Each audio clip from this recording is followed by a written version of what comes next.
We're now in session. May we have a roll call, please?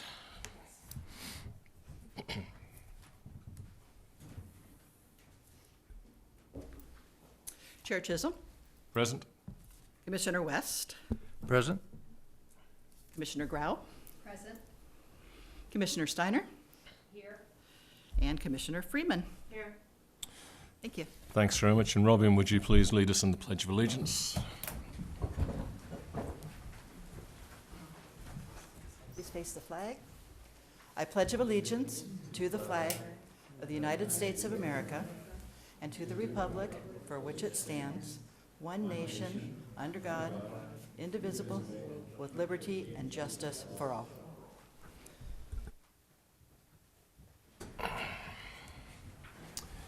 Thank you very much. Right, next part of the evening is public comments. We have one card with multiple people's names on it. So I guess, are you all speaking together, or is one person speaking for you? All right, so we got Klaus, Peter, Peggy, and Ray. Are you all together, or are you all separate? We're together.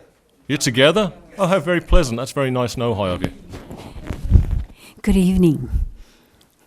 Very happy to be here. Peggy Gruner, representing the International City of Peace. And we are the team that puts together wonderful peace events for the community. So this is Ray Powell and Klaus Peter, and they are long-winded, and I'm not. So they're going to say some wonderful things and give you some information about the International City of Peace and being here tonight. I won't be long-winded, although some think I'm full of hot air. Hi, commissioners. It's the Arts Commission. I just want to congratulate Commissioner Freeman on her Ojai coup. She asked if she could bring that to our last International City of Peace in September. And she had a table and a booth there, and it was very successful, and it really added a lot to it. I just want to say the International City of Peace has always been involved in the arts. I've been involved with the core group in every Peace Day for the last 8 years, and we've always had children's art and adults art. There's always been a lot of art available. At Martin Luther King Day a few days ago, we also had a table there, and we had the kids painting peace doves there, and everyone had a great time. Commissioner Grau helped out with that. We plan to help with the Earth Day, Indigenous Peoples Day, so we want to have a presence at every milestone event from here going forward. So just keep your eyes out. We have some ideas for some public art. We have some ideas for some private art, and I'll inform you of that as we get there. Klaus Peter Fleischmann. Wow, good last name. People usually struggle with the first name, so I'm going to get this one. Anyhow, so I found this one, so appropriate.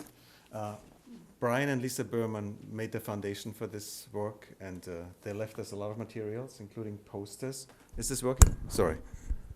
Okay. It's for the TV. Okay. Yeah. Not planning to be a TV star yet, but here we go. Just failed. Here we go, okay. Anyhow, so this is it for the camera. And yeah, we have, I want to pick up on what Ray said. We really have a desire to not just have one day in a year where we celebrate the International Day of Peace, but to go and connect the major events.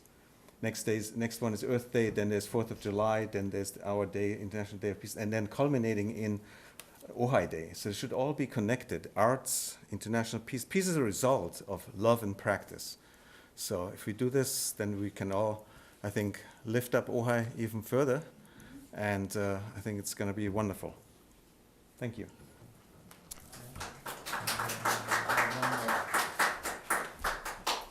I just want to publicly acknowledge that David Crosby passed away today, and talk about peace and talk about the arts. He waved that flag high and hard for many years. Thanks very much, Ray. And thank you, everybody. It's awesome that if you could please silence your phones, that would be awesome. Did I do mine? I bet you I didn't. And I didn't. So there you go. I think it's important that Ojai is an international city of peace, and for everybody who's involved in that organisation, creating it and keeping it moving forward, thank you very much. You know, Rome wasn't built in a day, and neither was peace. And I know that we can all do much more and better along that level. But we are an arts commission, that's not what we're here to talk about. Right, are there any more public comments? I'll assume a silence is no. I'd like to welcome Kira, who's going to be taking photographs. Hi, Kira. Thanks very much. This is my good side, if I have a good side. So, yeah, shift over. Right. We will move on to the consent items. If you've all had the opportunity to look at the minutes from the last meeting of November 17th, does anybody have any adjustments, amendments, updates that they would like to make or corrections? Commissioner Freeman, Commissioner West, Commissioner Grau, Commissioner Steiner. But I know that you watched it. I did indeed. I don't either, so could we please have somebody recommend? Thank you. Do we have a second?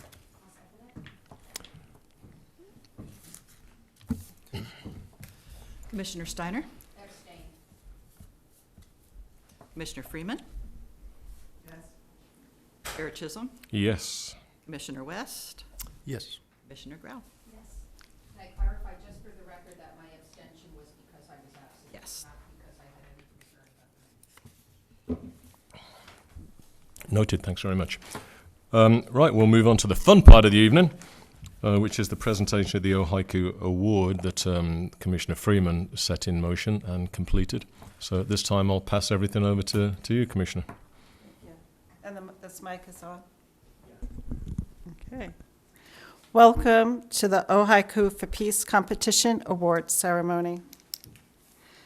The Ojai Arts Commission Literary Arts Branch launched a community haiku competition for peace on September 18th, 2022 at the Ojai International Day of Peace celebration in Libby Park.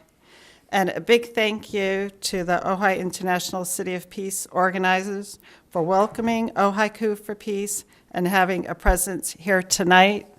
We have their International City of Peace signs here. It is an honor to invite Casey Rodriguez, the cousin to Julie Tumamite Stensley, to open our Ojai for Peace Award ceremony. Casey.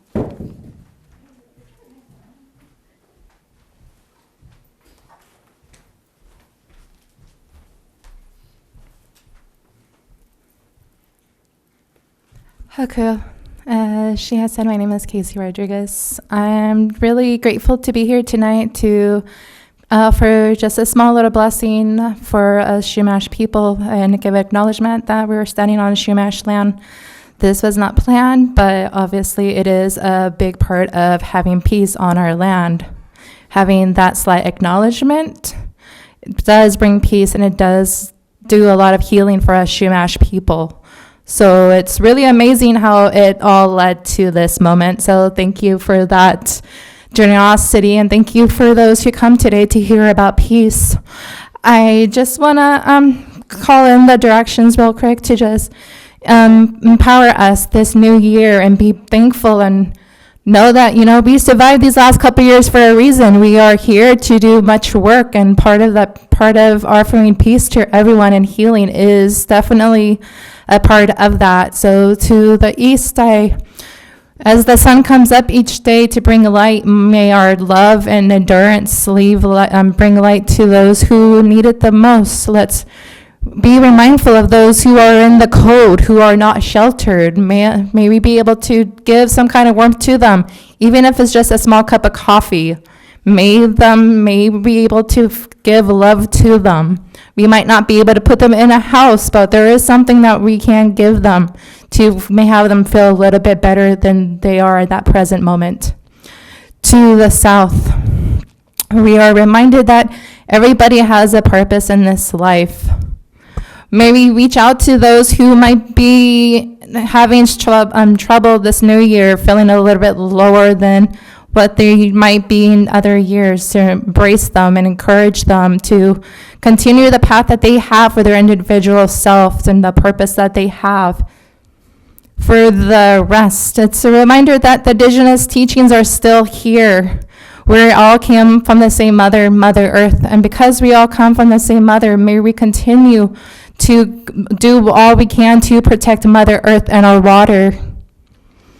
For the North, it is a reminder for those who are on the cusp of passing, for traveling on, and those who have traveled on. May comfort and peace be with those who have someone on the cusp of transitioning over to the next life. May there absolutely be peace in those moments for those who are experiencing a loss, and let them know that we will see them again. To Father Sky, a reminder that, we should be respecting our upper world a little bit more than what we are. For us, we don't believe we should be exploring the upper world. There are energies, there are beings in the upper world that people are not aware of. That is not the greatest idea to go explore their space. And to Mother Earth, to Hutash, it is a reminder that we are in the winter, the time of year where we should be going inside. It's raining. We should be inside, being able to know that it's okay to rest. It's not a sign of being lazy. It's a sign of enduring and resting. So when we do come out, when the days are warmer, we are more eager to find those ways to offer peace and love to everyone. Thank you. Thank you, Casey. Thank you, Casey. The inspiration for the peace poem competition is a bronze sculpture, Peace in Man's Hand, which is perched at the top of the peace pole located at the Ojai Arts Center courtyard. The sculpture is created by Ojai artist Ted Gall, and he is here tonight to shake the winner's hands. The first place award is a $50 check from the City of Ojai Arts Commission. The second and third place awards are a Tree of Life necklaces, thankfully donated by Jill Lowry of Ojai Creates. Ojai Creates is our local art supply store that keeps our community abundant with creativity. Thank you, Jill. The creative participation from our community was abundant, with several writers submitting strings of poetic haikus that work beautifully as a whole and a part. The volunteer judge, a local high school student, selected a total of 3 haiku winners. The judge stated the first and third place winners were chosen because of the emotion and imagery. Beginning with third place winner is Casey Rodriguez for her 1 haiku from a total of 11 haikus, and it is, "Can you bring me peace? Can you tell me you love me through all of my pain?" Casey, please come up and read your entire haiku.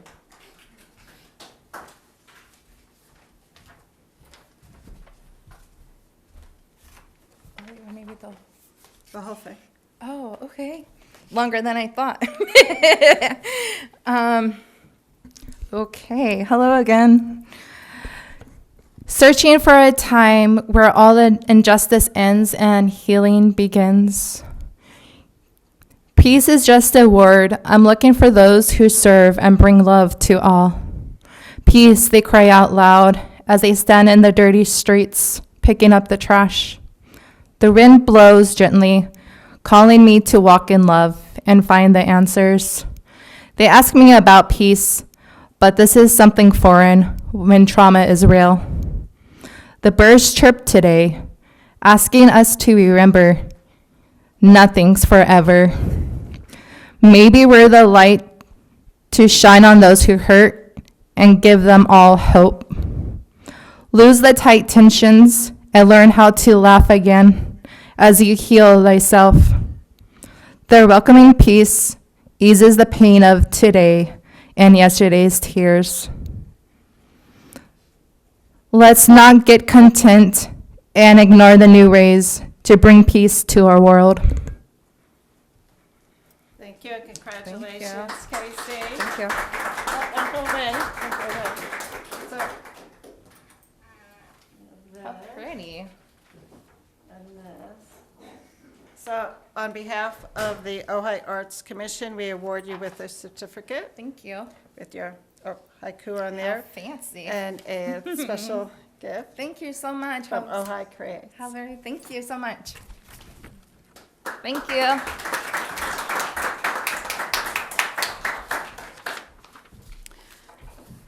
Oh, and you also get Oh, from the nice. Ojai International Hey, last City time of coming Peace. up, I promise. Next time we'll have a little shopping bag for all the gifts. The second place winner was chosen because the haiku was lighthearted and clever. And it goes to Elizabeth Ward, who also goes as Libby. Please come up, Libby, and share your haiku.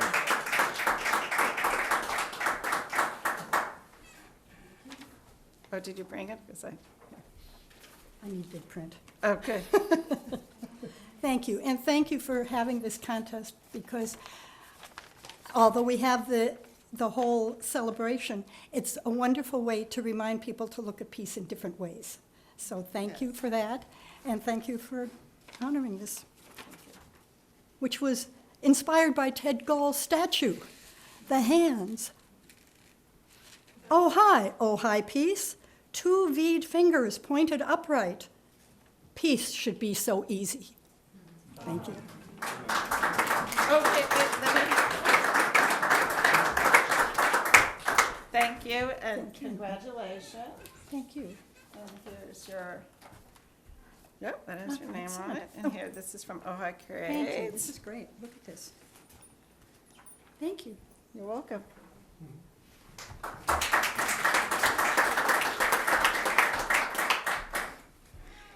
And our first place winner goes to Al Carter's haiku that consisted of 16 haikus. And the judge selected one haiku from his entire entry. And it goes like this. Is there peace alone when forest trees weep for thee, when hearts long for love? Al Carter, please come up to read your entire haiku.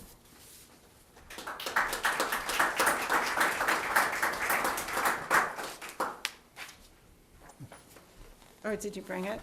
You Okay. read it Well, the so whole much thing. better than I can. Oh, Haiku can be a bit addictive. You know what I mean. I'm walking along the beach, and I'm thinking. I find myself thinking, with the rising sun. I'm walking along the beach with the rising sun. You who write haiku know what I'm talking about. So let me read the one that you've already read, and I'll try to do it as well. yeah, read all the whole thing. Yeah, I've got them. Okay. Is there peace alone when forest trees weep for thee, when hearts long for love? When leaves are falling, sounds of peace in praying hands, only love remains. Across the valley, flowers bloom and rivers flow. There is silence here. My heart is silent. Waves of night greeting the sun. Above all is peace. Now in the morning rain, silence smiles among the trees. No bird can be heard.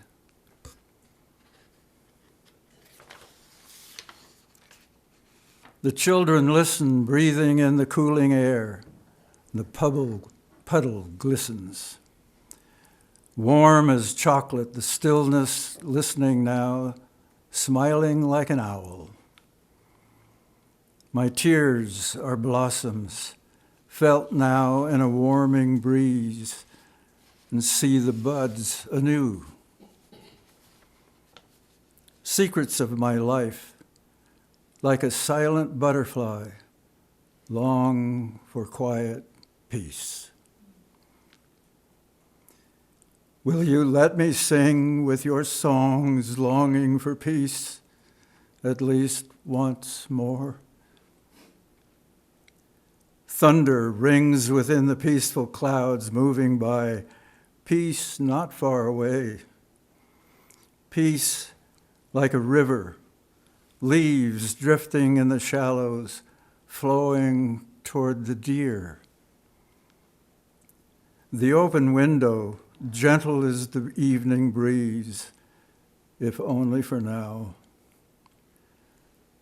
A rainbow of peace, will it encircle our world only when we pause? Squirrels show their heads, having read the book of myths and the resurrection. Thoughts like flocks of birds move across an endless sky until there's silence. Thank you. Thank you. And your check, we'll need your address for, your check will be mailed to you. I sent it to you. Oh, good. I did that for sure. Checks in the mail. And stay up here for a minute, because we're going to invite everybody back up here. Thank you very much. Congratulations. I feel every entry submitted is worth winning. I would like to give a special thanks to the Ojai Arts Commission and the city staff for your Ojai support. And a huge thank you to the Ojai Valley News, Laura Railwin Ward, for your thriving support for the arts and your amazing staff. With special thanks to Mimi, who did the layout and design for the finalist announcement that was in the newspaper, which was just beautiful. We have enlarged the copy, and we'd like each winner, including Ted Gall, to sign this, and we'll frame it and find a special spot here in City Hall to have it displayed.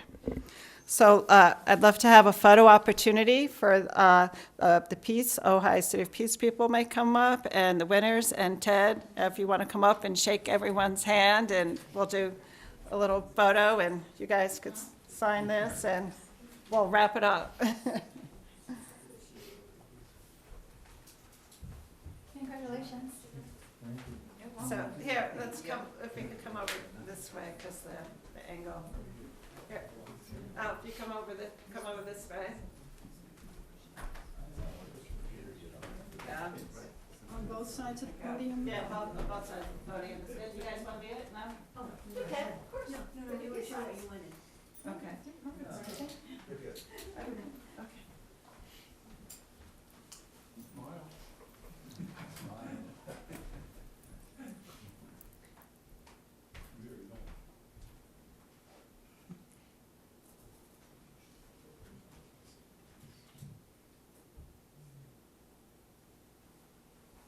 Okay, and Ted really wants to shake the winner's hand, so here's an That's such opportunity. beautiful words. You guys just did a wonderful job.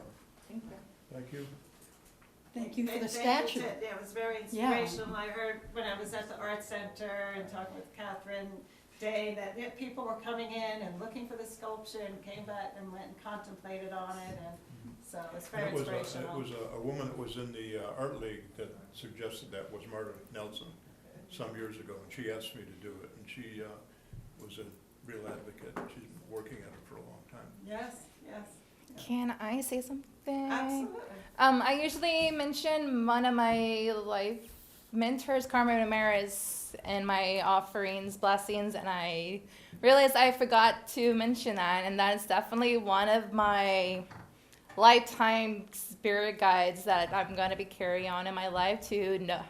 Just remember how peaceful she was and how, yeah, she made sure that she stood up for what she believed in and advocated, and just is one of my reminders on how to always continue in offering that peace while still maintaining believing what she had to say and yeah. So I didn't. Well, I felt kind of bad not mentioning Carmen Maris in my blessings. I was like, oh wait, like I have like that's definitely one of my personal mentors to carry on peace. Thank you. Beautiful. So should we put this over here and then people can sign it? I brought a Sharpie unless you have something. While we're still talking about peace, I want to remember the Bermans, because this is Brian Berman's piece. Nice. Yes. So, I like your yellow too. thank you. I worked for Ukraine. Gotcha. I worked for getting Ukraine colors. Nice. Unfortunately, it's the back of a package. No one would know. Unless you're like dancing or something. Sign anywhere on here, and we're going to, and then, so we're going to go into our business meeting after this, so you're welcome to go if you don't want to stick around for the business meeting. I've been speaking a lot. I've been blessed to kind of go in and offer Shumash blessings at Libby Park. It's like, yeah, so I'm like, okay, what's the day of my house? Libby Park, yes, on International Peace Day. I'm not sure if I spoke that day, but I know my cousin Julie. Okay. Oh, that's all. Okay. If possibly. Okay, and then go ahead and sign, and we need to scoot this podium back.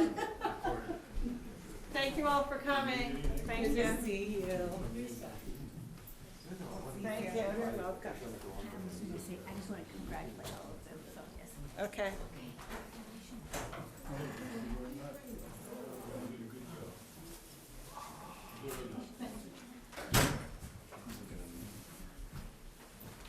Have a good night. Thank you. See you later. Hi. Thank you so much. Thank you. All your meetings this time. I'm sorry, I couldn't. Thank you. Thank you so much. Have a good night. Thank you. Congratulations. Thank you. Have a good night. Drive safe. Congratulations, everybody. Or did Ted leave without me thanking him? Good.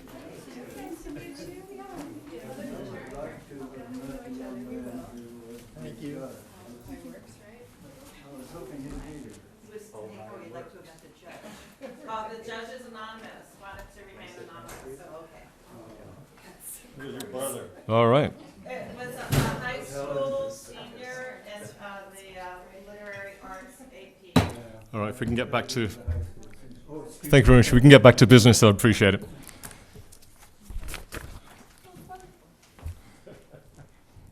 Dimo, watashi wa nihon ni sunde imashita de yo. So, watashi no nihon akachan nippon umimashita ne. So, I lived in Japan for a very long time. Both of my children were born in Japan, so haiku is very close to my heart. So thank you for organising that. I just told you what I said because I repeated it in English. I don't believe it. Well, if anybody of Japanese descent and can speak Japanese is watching that, they will see that I probably butchered the language as well.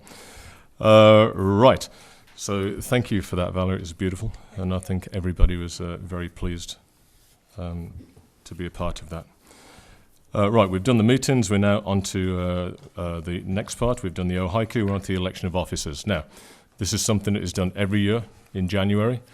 I would like to push this back to the end of the meeting because we have a busy meeting and I think it'd be difficult to continue the meeting if we do the election of officers first. So I'd like to get through the meeting first and then move that back. So I'll open that up for discussion. Makes sense to me. Okay, so if somebody would like to make a motion to, do we need to make a motion to do that, Robin, or can we just consent to do it? All right, we're going to move that back in that case to the, it would be after the City Council liaison report, and we'll do that right there and then without objection. Without objection? All right, let's move on. Awesome. Public art monitoring assignments. This cropped up in the last meeting. It's a conversation that has been engaged by this commission for a number of years now. And so we do have a public comment. So, Mr. Maynard, if you'd like to come and say what you want to say. Thank you very much. Wayne Maynard, I'm a resident of Ojai. And I was just really interested when I got the agenda package to look through that and see, the inventory of the public art. And it would, I don't know, be nice. I don't know where somebody can find that. I don't know if it's referenced on your website, or I know there's some tours that are set up, but I don't know if everything is there. So it'd be nice if that was made available. If it isn't, I couldn't find it. But going through it, there was one interesting thing that kind of caught my eye was the public art at 420 Bryant Street, where it says there's some repairs necessary to the art, and it says in the notes there that the owner refuses to repair. So I'm kind of interested in the discussion. I'd like to learn a little bit more about, because I see that some art is city's responsibility and some is owner's responsibility. I'd like to learn a little bit more how that gets determined. It seems like some of the listings have like maintenance plans on file and others don't. That's probably, I'm not sure why that is, but I think it's a good idea to have a maintenance plan so it's clear, what it takes to keep the art in good shape. And I just was thinking like, well, maybe some artwork might have some kind of a useful life, where after a certain number of years, it's just really isn't worth maintaining, or it can't be maintained. I don't know if that's possible or not, but maybe that should be identified, what the expected lifetime is for it to be there. My concern with the one at 420 Bryant is it appears to me that rather than contributing money to the fund for whatever development they did, they chose to do their own artwork, public art. I think that's how it works. But if that's the case and they're not maintaining it, then it's like they didn't pay the money to the art fund and they're not maintaining it, and that's kind of a problem. So I don't know if there's an enforcement process. It should probably get explored. So that's my comment. Thank you very much. Right, thanks very much. Any further comments? No, right. So over the years, there has been conversation about the upkeep of public art, whose responsibility is it, whether it's the city, public works. We certainly know for a fact it's not the Art Commission's responsibility. Or it could also be the owner of the art itself if it's on private property. There has been a lack of clarity on that for many years, and the Commission has never really addressed it until a couple of years ago when Commissioner Golden decided that it should be addressed prior to COVID. Then COVID came and it got stuck again. So we finally brought it back to the Commission to start the process of how we could get this under control, not just putting eyes on them, but having educated eyes on them, and to answer some of the questions, Mr. Maynard, that you have just correctly identified need to be answered. Part of the issue is how the inventory of public art is listed. Last meeting, we took a vote to discover how the art is listed, and moving forward to divide up amongst the Commission members that public art so that we would be better able to identify what needs work, what is in the right place, and how long something could reasonably be expected to last given the weather and the elements in Ojai. It's a larger discussion than the vote that we took last time. For me, that was a first step. So Commissioner Steiner is in charge of the Public Art Committee.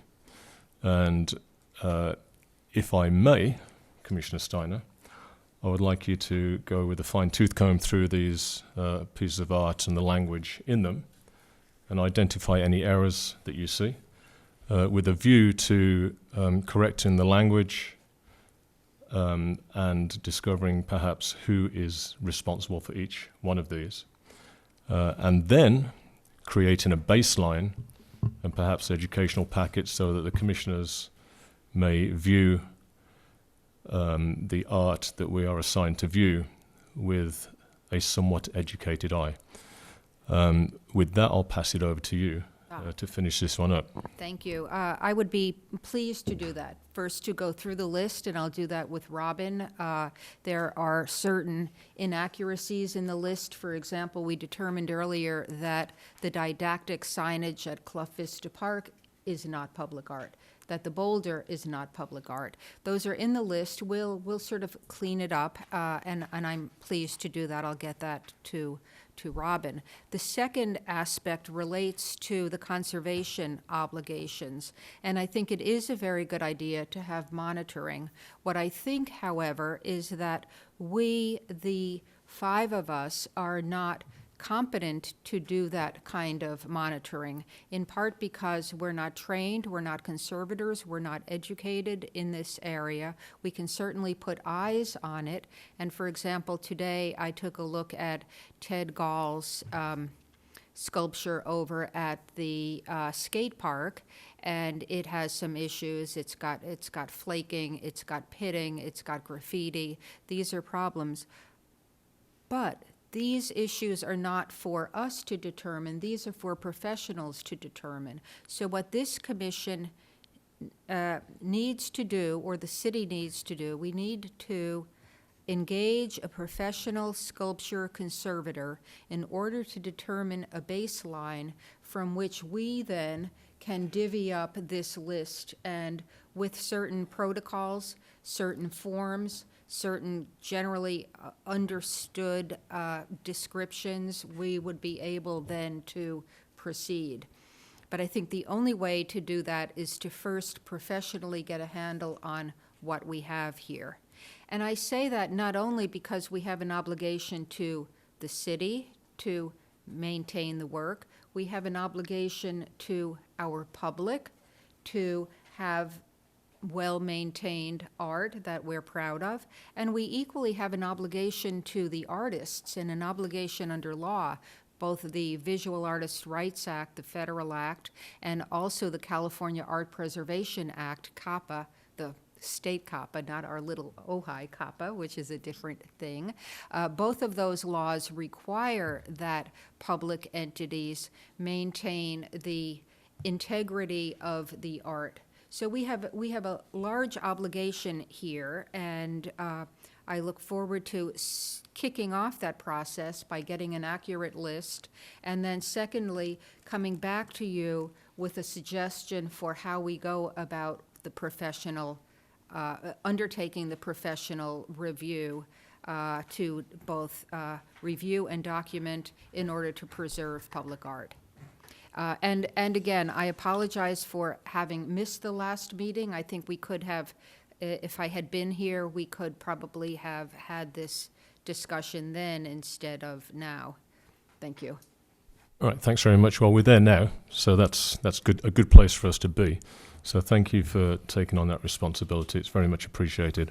May I ask you how much time you think you need to formulate that list, and perhaps research the costs of a professional to come out and evaluate that? It's certainly going to be needed. We know this. Yeah, we need this. And also to collate information that would be beneficial for the commissioners to educate themselves on what they're looking for in the stead once we have a baseline. So when I worked at the Smithsonian, I helped kick off a program called SOS, Save Outdoor Sculpture. And it was a nationwide program of volunteers, essentially, that documented in order to preserve outdoor sculpture. And the volunteers all received training, and they all had didactic materials that helped them with that. And I'll see if I can't get my hands on those materials. And I think not only will they be valuable for us, but also, if and when we get our Arts Commission website, it can go on the website so that the public is also able to, with these same tools, do the same thing. So the public owns the public art, which is precisely what we want.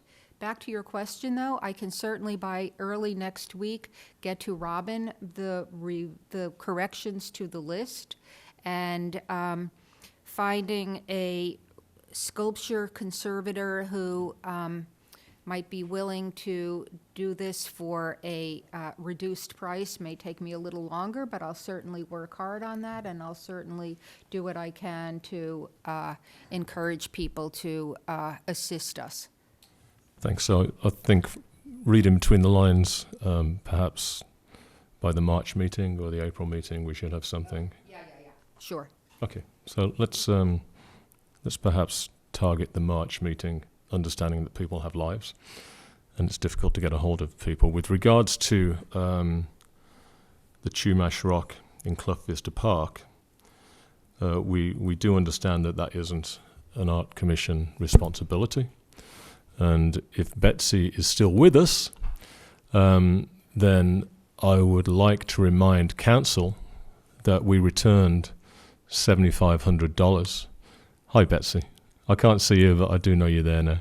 Nigel, I'm here. There you are. We did return from the Arts Commission $7,500 with a request that be used, to be considered to be used for the repair of the language permanently on that piece of art,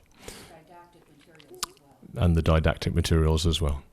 So I don't know, given the activities over the last few months, if that's been revisited, but I would imagine, I'm speaking for the entire Commission, that money was sent back with goodwill and an understanding that it would be considered, at the very least, to be used in that manner.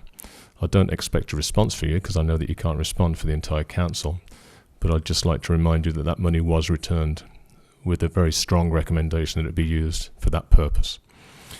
Right, with that, I'll open this up to any other comments. Commissioner Freeman? With looking at the public art and the different maintenance plan, and then the piece that's on Bryant Street that's peeling, and just from my own experience when I went to the ribbon cutting in the playground, and they had the beautiful lizard covered with copper pennies, and when I saw that, I was completely shocked that anyone would put copper pennies on a sculpture that children would be touching, because they would get extremely hot on a hot day out in the open sun, because copper conducts heat, and so when I went through the park the other day, I looked at it and I noticed all the pennies have been removed. Yeah, they were there at the ribbon cutting. I was there. So to my knowledge, the original piece of art called for that was never included in the final piece of art. I saw it. They may have been put on for a specific purpose, but I don't recall. Well, I was there at the ribbon cutting, and all I could visualize are these little tender fingers and knees. This was when? Crawling. The ribbon cutting when they when they installed it. A long time ago. Yeah, yeah, a couple of years ago. But let me just finish what I'm saying. So anyway, and then the piece with the patina is peeling off of the metal, and art is science. Art is science, basically, and art. The only ones that I know of that really last really long are bronze, marble, everything that is exposed to pollution, to climate, to weather, is going to wear and tear. And I would like to make a recommendation that when the initial process of choosing public art, to have a professional that you could recommend that could be part of that team that could evaluate the longevity of the materials that are being used and where the piece is going to be installed, so that let's say like the paint boxes that are out there. The paint boxes are on metal. So I would predict that maybe they would last maximum 15 years because it's paint on metal. Metal heats up, it expands, contracts. Even if you had a car and you had it parked out, it's going to, so do we want, so I think it's really important to have the longevity or an estimate of the longevity of the work of art because it is public art, it is outside, and I think if we had it during the initial stage of selecting art, we would have more knowledge of what to expect in the long run. Thanks. Commissioner Stein, did you want to address that? Sure. So there's a few issues. The first is, I agree with you in the selection process. There should be durability issues addressed. I assume that that's part of what happens in the selection process with CAPA, although I'm not a part of it, so I don't know, but I assume it is. I don't know what the agreements provide because I haven't seen those, but I have seen the paint box agreement, and there's a finite term. And then our obligations beyond that finite term, which is shorter than the typical. The typical term is 25 years. That's sort of the general understanding within the public art community that a work can survive for 25 years. However, it should be stated in an agreement, and again, query whether our agreements do, but I do know that the paint box agreement has a shorter span than that. I can get that from Robin. I have a feeling it's 10 years. I'm not sure, but we can find out. And I agree with you that it's important for maintenance obligations. And again, not only for preservation of the work, but also because we have a duty to the artists to maintain that work. And that's a sacred duty that we are committed by law to abide by. Did I answer your question? Mm-hmm. Yeah. Okay. Yeah, I mean, I don't know that it was a question. It was just more of a conversation, really. I correct me if I'm wrong, Robin, but I believe that at least in the paint ordinance for the murals and various other things, that there is a requirement for specific types of paint that will last for a specific amount of time. There's something in there for that, Shira. In the mural ordinance, there is, yes.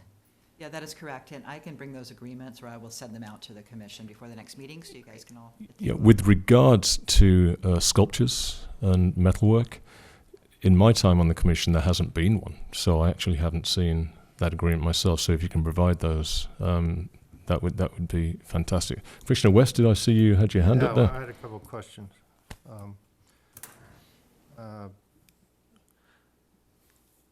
Okay, a couple easy ones. The database, where is that and what format is that? It is in several formats, but we have a number of binders that have been provided to us by former commissioners who have been here for a long time and collected that information. We also have a digital version that was handed off with the transition when Christine left the commission, and Nigel has a copy of that we will get onto the city computers. Is it a document or a database program, or is it? It is a thumb drive, yeah, with all of the files. Is it an app or software? Oh, no, it's not. It's just individual files, Word documents, Excel documents. It's very old school. Yeah, and the issue, of course, is that we really shouldn't be relying on work that's done by individual volunteers. The city should have a legitimate, authorized, complete, and correct list. That is the city's list, not a former commissioner's individually put together list. That's just no way to run a railroad. So we are starting that process, and I'll get that to you. And then I think we can professionalize all of these lists because I think that is important. Okay. Yeah, so this is one of the goals of what we're doing right now is to create that list so that everybody knows exactly what's happening, where it is. Smitty? I'm going to go in a little bit because, it should be a database because I was going to suggest, it looks like database fields here and everything, and I think maintenance by, or if there's a maintenance plan on file, I think, we need to have those completed, yes, no, and what it is, because that's what we're talking about here. You mentioned a sculpture sculpture expert. Now, most of this is, but in the future it might not be. I don't know. It would be nice to have one of the fields for each of these or in the database to be type, in case we have paintings or I saw panels in here and things like that. I mean, would a sculpture person be suited to, or is there a more generalist type person that could, Well, a sculpture, again, this is public art, so a sculpture conservator ought to be able to do that, even if there are durable paintings, as it were, on durable materials. That's still public art, and Okay. sculpture okay, conservators can do good. I that. just wanted to, and a couple other things. Yeah, one more thing, just I remember us having discussions that, that's not public art, that's not public art, that's not public art, or I want to make sure we catch everything. So this will be it would be nice to have a table summary of this then, where we can quickly review it, yearly, quarterly, or something like that.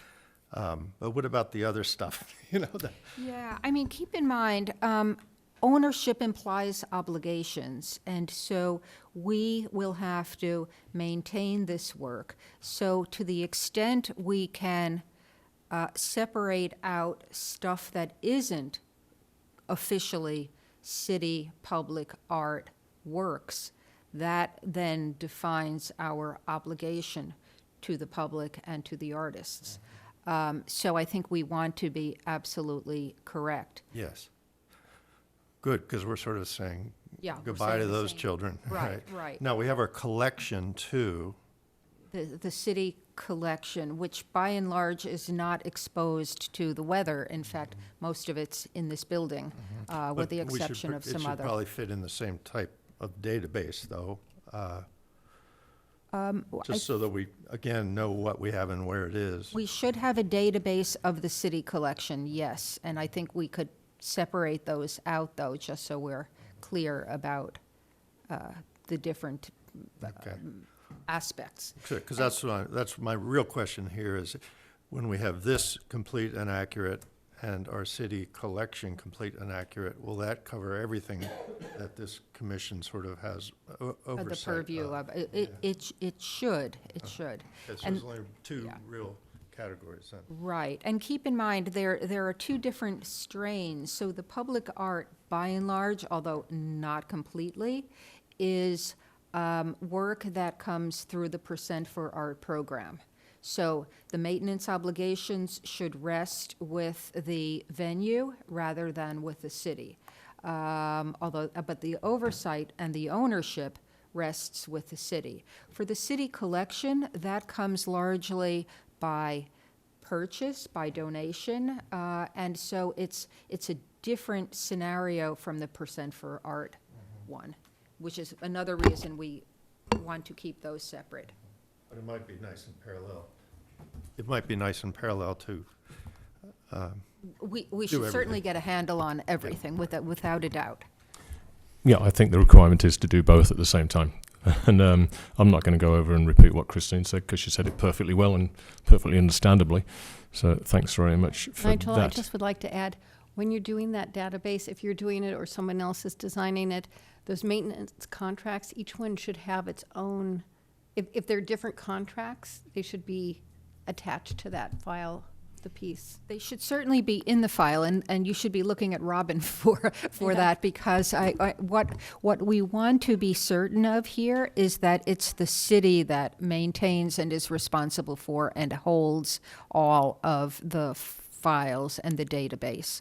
But I agree with you. We certainly want all of the information we have, the agreement, the maintenance obligations, whatever happened with CAPA, the length of our obligations, how we can find the artist if notice obligations exist, et cetera, et cetera. It would also be nice to have some notes of how that was decided, like who was on the committee that decided that piece of public art. Good luck with that one. And why does that matter? For the future, if there's, like the question that Valerie had about the pennies on the piece, I actually was in on that discussion, And I remember pointing that out, saying, oh, those would be really hot. And then I saw they weren't installed, so I never saw them on the piece. But it would be nice to know, well, who said yes to that? I mean, when you're looking back to figure out who was on the commission, who were the judges or the deciding factors that made those agreements. Maybe that should be in minutes, I guess. future, Like in the future. At COPPA minutes, which Moving I forward, we assume can are held. certainly add that. There's Yeah. no problem with it. I don't see any I do problem. notice an accession number. Accession number. Is that something new that we've come up with? No, accession numbers have been a part of We this. have that, okay. Because it has the year on it anyway, so Right, it would right. point to the file. It's a formulaic process for accession numbers. It's the year and then it's the number. Yeah. And it's what all museums do. So we're simply following that standard. Yeah, on the back of that, so Christine, we'll leave that one with you. Okay. Thank you all for the product. The part of the issue here is the enforcement mechanism from the council or Public Works for getting things fixed. So looking at 420 Bryant, for example, we're in 2023 now. This was placed in 2007. Doesn't seem long enough to me that a piece of public art should be falling apart, especially when I know for a fact that this has been an issue for many years going on now. And it's an imperfect situation where the person responsible for it flat out refuses to fix it, and it's their responsibility. Now, I do know that there is a protocol in place from the city to encourage people to repair it or keep these things in good condition. I don't know how interested they are in enforcing that and what the mechanisms are for enforcing it. So as a commission, we may want to get that information from City Council, Robin, distribute it so we can have a look at it, and perhaps in our role as the commission recommend a better enforcement mechanism, and Commissioner Steiner, you'd be in prime position to come up with some language for that. In fact, I believe it's in the percent for art obligations, the sort of hammer that, or the stick that goes along with the carrot. Yeah, but there's no stick behind the carrot, I don't think. The language is there, but the actual enforcement of it is minimal because, well, frankly, nobody cares. And that is why we need eyes on these pieces of art so that we can maintain them correctly, which is why we need a baseline and a professional evaluator to come out and have a look at things so we know exactly where they are, what they need to be, and how we need to get them back, who's responsible for enforcing it and who's responsible for fixing it. So we're on that path now, and by April we should have that. But if we can get is Robin, are you familiar with any specific language or protocol that the city has to enforce? Are the form letters that they send out? And if so, how often do they send those form letters out? And how many do they have to send out before they can do any enforcement? I'll have to look into it. All right. Yeah. If we can do that, and if you can get back to us, I'd appreciate it. With regards to Mr. Maynard's question about where the resources are about public art, there are a lot of pieces of public art in the city, and most people don't know where they are. In fact, most people don't know we have public art anywhere in the city, and they walk past half of it on a regular basis without knowing that it's public art, and that's one of the issues with regard to education and knowledge of what this commission has done in the past. So it used to be up on the website in some form or other. It's been taken down now because the website is undergoing renovation. However, a number of years ago, Commissioner Golden did create a booklet and a pamphlet, which is very good, as a matter of fact, that you can pick up at many places in town, including Ojai Museum, which will walk you around all of the pieces of public art in town. They're pretty ubiquitous. They're all over. And so that's Commissioner Freeman? Yeah, when I came to the City Hall to pick up my agenda packet for tonight, I looked for the brochure. So new brochures have been printed and they're around town? I don't know what new means. When because when I joined here in June last year, there was just a handful of brochures left, and requested that we have more printed. And were they ever more printed? Because I haven't seen them and I've been looking for them. There have not been more printed. The museum has the bulk of them. I know that they came over and kind of took a box, and ours went pretty quickly. So perhaps when the commission kind of determines if the content in there is what you want to keep, there might be some things you want to add, because it's not all-inclusive by any means. Yeah, I would recommend, since funds were spent to do the graphic, and it's always going to be needing updated, to at least have something available while we have graphic designers updating and editing what needs to be edited, and especially here at City Hall and around Sound. So I would recommend to print and at events. That's the only visible physical thing this Arts Commission has as for information and educating the public. And I really feel that we should print what we have the way it is, knowing that the Public Art Committee is working on updating the brochure, because it's always going to need to be updated, but we should always have something available to the public. That makes sense to me. I mean, I wouldn't want to fiddle with it, but I don't know why you can't simply bring it to the printer or even print it here so that the brochure is available. It's a simple.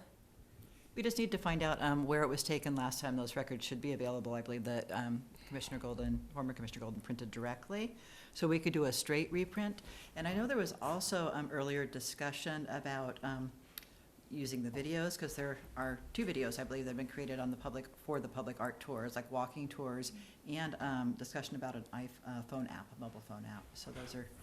You're right, but I wouldn't hold it up. It strikes me that if we're running low on numbers, and if we can't get some back from them, if the museum is sitting on a stockpile, let's get some back so they're available in all places. But let's simply, they can be easily reprinted on a color printer. So perhaps what we need to do, Robin, is to actually find out how many are left. And from there, we can make a decision. So if I could ask you, please, to find out how many are left, get back to me. I don't think that we need a vote on whether we should reprint them or not. No. And if you can get back to me with a number in the short period of time, then between us we can make a decision about how. I don't know how many we started with, and that may be an interesting thing to know also, because then we can figure out how quickly they're going. If we know where they were placed, we can figure that one out as well. We very rarely get people coming to City Hall asking for. Yeah, the majority are over at the museum, I think. Yeah. But I know they've been placed Only in various Valerie. other places as well. I'm kidding you. But excuse me. But what may be useful is to have a poster produced that says where they are available if somebody does come into City Hall, that you can pick them up at various other places also. It's an easy fix to get them reprinted. Very, very easy fix. But Actually, regular printing as opposed to color copying, because somebody has to hand fold them and everything else, but just send them to a printer. I would be surprised if they were printed in-house, because they're quite high quality brochures. To add to them would be complicated unless we know who produced them, and then all of the space on them is taken, so we would have to reorganize the whole thing, which is a nightmarish process. But I do agree that they should be available, freely available and easily available to anybody who happens to want one. So perhaps we can look into getting a poster made up. Western would be good for that, and sticking it up in City Hall wherever the brochures are not, perhaps. And of course, once it's on the website, that would take care of everything, because people would have that freely available on their phones or in whatever other way, and so we may well solve the problem, but we're not there yet. Sure. Part of these issues revolve around the general stasis that's been going on in this commission because of the 5-year process. So a lot of this will be ironed out at I'm that curious how they're, like, maybe when you talk to the museum, if it's you that does it, ask them, like, are they being used? Do you hand them out? Are they popular? Or I do think they are, because they have come over twice to get more? Get more brochures from us. Yes. Great. That's Right, great. so let's start on finding out how many there are. Let's find out how many there were, and let's figure it out between us then. Right on? Okay. Nigel, one more comment, sorry. Commissioner Grau. Sorry. As I'm looking through this, because I am one of the artists in the public Art, my pieces are the wrong size and wrong information in this form. So when whoever's redoing this, maybe recheck to make sure that the information's correct. Yeah, and if you could get me your will. correct information, will. we'll get that to Robin. When I know for sure. I strongly suspect that Commissioner Steiner is going to get it right first time, Okay. and would not present anything to us unless it was absolutely correct. These are a lot smaller. All right, so commissioners, I have a quick public art question. May I ask it? It's regards to what you're talking about. sure, Ray. That's the challenge in this format. I'm curious that when a piece of property sells and there's public art on it, is the new owner legally obligated to keep that piece of art? Or can they remove it? Well, I don't think they can remove it, so, and I don't have the ordinance in front of me at the moment, and I can point you to it, but the answer is that the work remains with the property itself. It's owned by the city, but maintained by the property owner. So the property owner would have no property rights to remove it, and the new owner would have no property rights to remove it. So in essence, it'd just be a transfer of But they- ownership. And the new owner would have the responsibility of Correct. maintaining it? Correct. I presume so. Yeah, okay, thank you. Okay, you're welcome. Right, unless there's any further comments, observations, discussions on that, let's move on, shall we? Right, public art donation guidelines. We did touch on this last meeting of November 17th, and at that time we tabled it for Commissioner Steiner to address. So I will pass this one over also to Commissioner Steiner. So, thank you, Nigel. So I agree that the guidelines need to be updated a bit, and so I will work with Robin on that as well. I'll remind us again, just looking around this very small city hall we have, the city collection occupies pretty much every available very narrow hallway. The sight lines are not good. It's not great for the art to be so close to the possibility of people walking by and bumping it, et cetera, et cetera. So it's not in an ideal location, but more specifically, as I mentioned earlier, once we acquire a work, we have the obligation to maintain it. We have the obligation on behalf of the artist for their rights of attribution and their rights of integrity. And so we should be very mindful of that and very careful in terms of what works we decide to take into the collection. So anyway, but the short answer is yes, I shall take a look at the art donations and work with Robin on. And the guidelines for accepting the donations, and I believe that it was also if we wanted to retire a piece, that came up last week, is who it belongs to. Yes, and also there was a thing that well, I feel like this is for this loan procedure that we're seeing right now is just part of having it in for review. It isn't really the procedure, the agreement between the donor. And so if an artist is bringing a piece in on loan, there needs to be a loan agreement. And this seems more like just the procedure to submit work to be considered. Right. Well, I mean, I don't know why we would take work in on loan. Well, you have an on loan procedure here. Right, Yeah. and query whether we should. You know, I don't know why we would do that. Certainly donation is something that we need to address.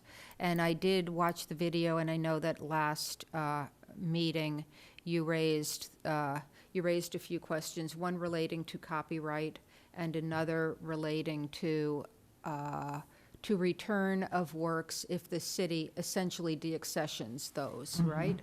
So let's address both in turn.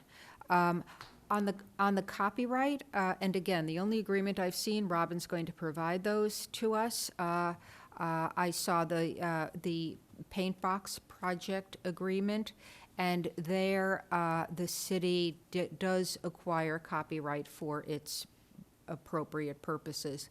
Typically, the artist retains copyright. That's just the way it should be.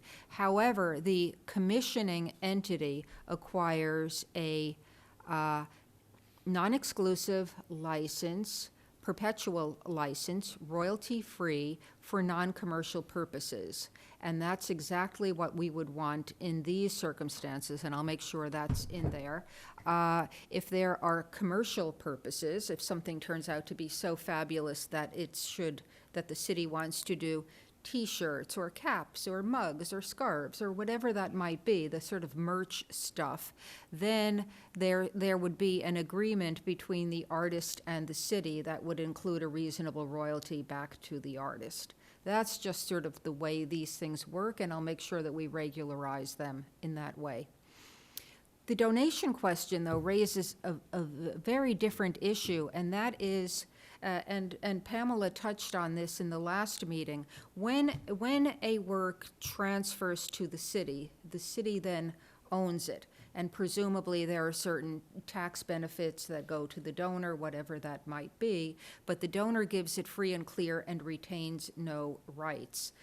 To then return it to a donor or an artist, if the artist is not the donor, raises certain questions, and certainly we can discuss those, but it troubles me that we would take a city resource that we could otherwise trade or sell or determine what to do with, and instead have an obligation to return it to the donor, because then, even from a tax perspective, then the donor holds certain rights, which means it might not be fully taxable. And for the artist, we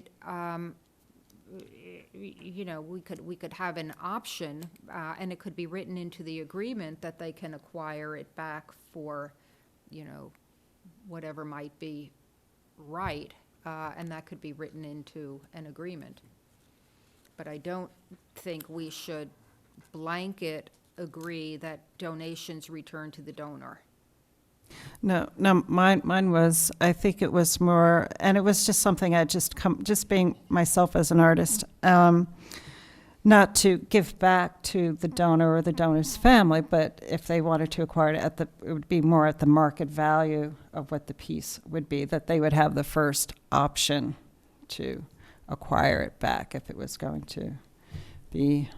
I think we can certainly look at that and maybe consider putting some protocol in place down the road. But it would, and to have it at market value that they would buy it back. But that was just something. But the copyright point is that when there is the exchange where there is a donation, if an artist comes and they want to donate a photograph, that it should be in the agreement that they will either they transfer the copyright to the city, or the artist can maintain the copyright and allow the city to use the image for reproduction for non-commercial purposes. The latter is what I suggested earlier, that there would be a non-exclusive, perpetual, royalty-free license to use the work for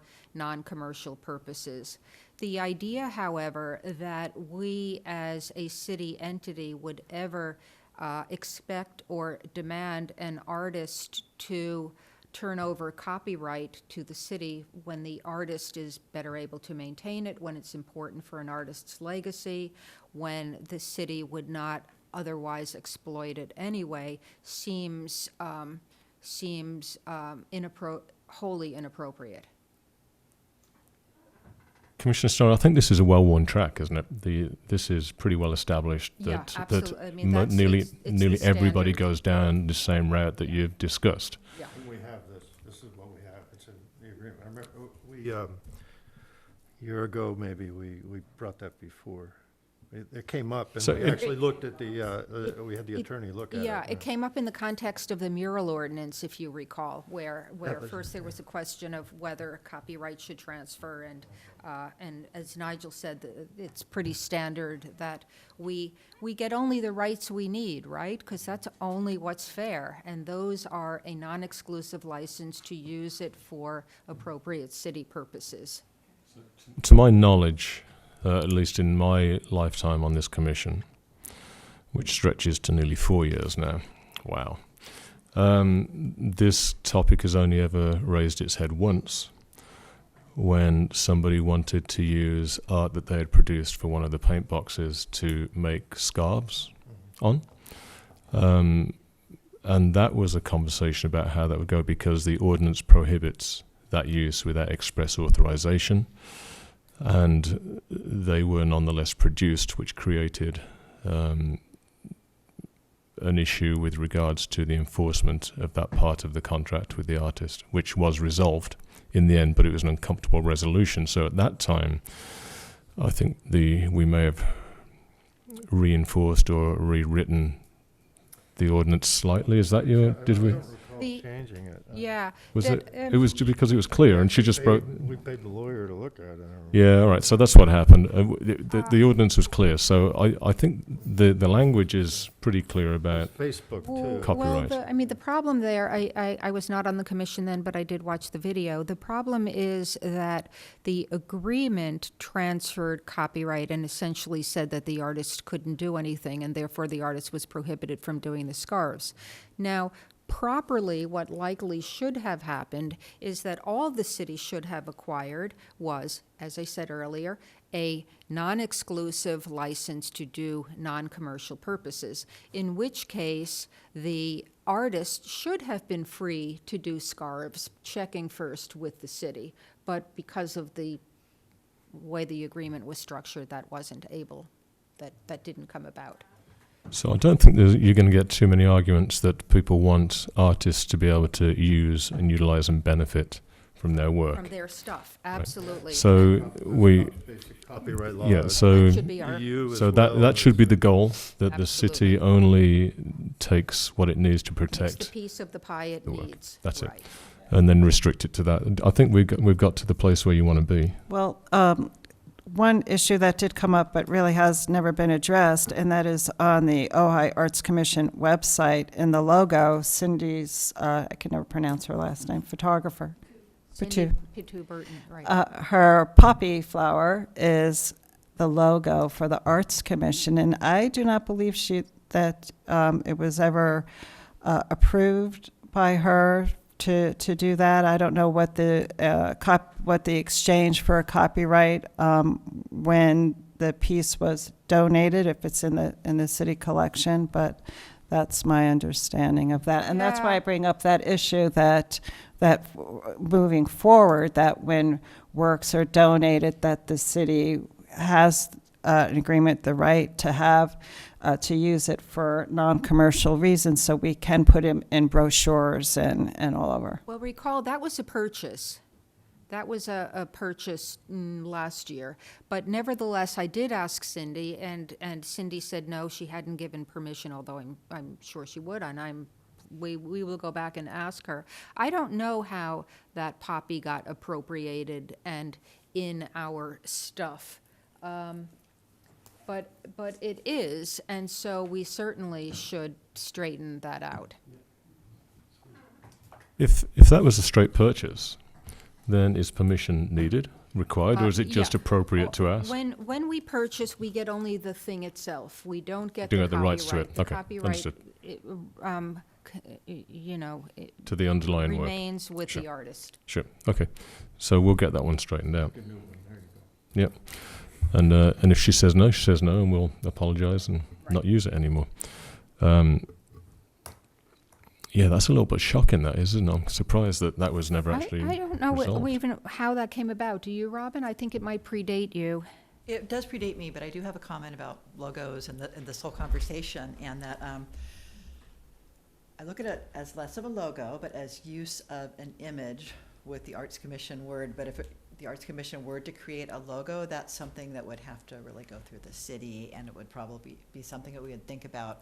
I know we talked about creating, using the Ojai logo and having Arts Commission and having something that we could use to put on things that identifies the Arts Commission, but creating a logo is something it's a little bit bigger. So the choice to use this particular piece of art as the logo, who made that decision? I imagine it was whoever was working on the website years ago, which would have been one of the commissioners. It does definitely predate me, And but how long has it been there? Any idea? Does anybody know how long it's been there?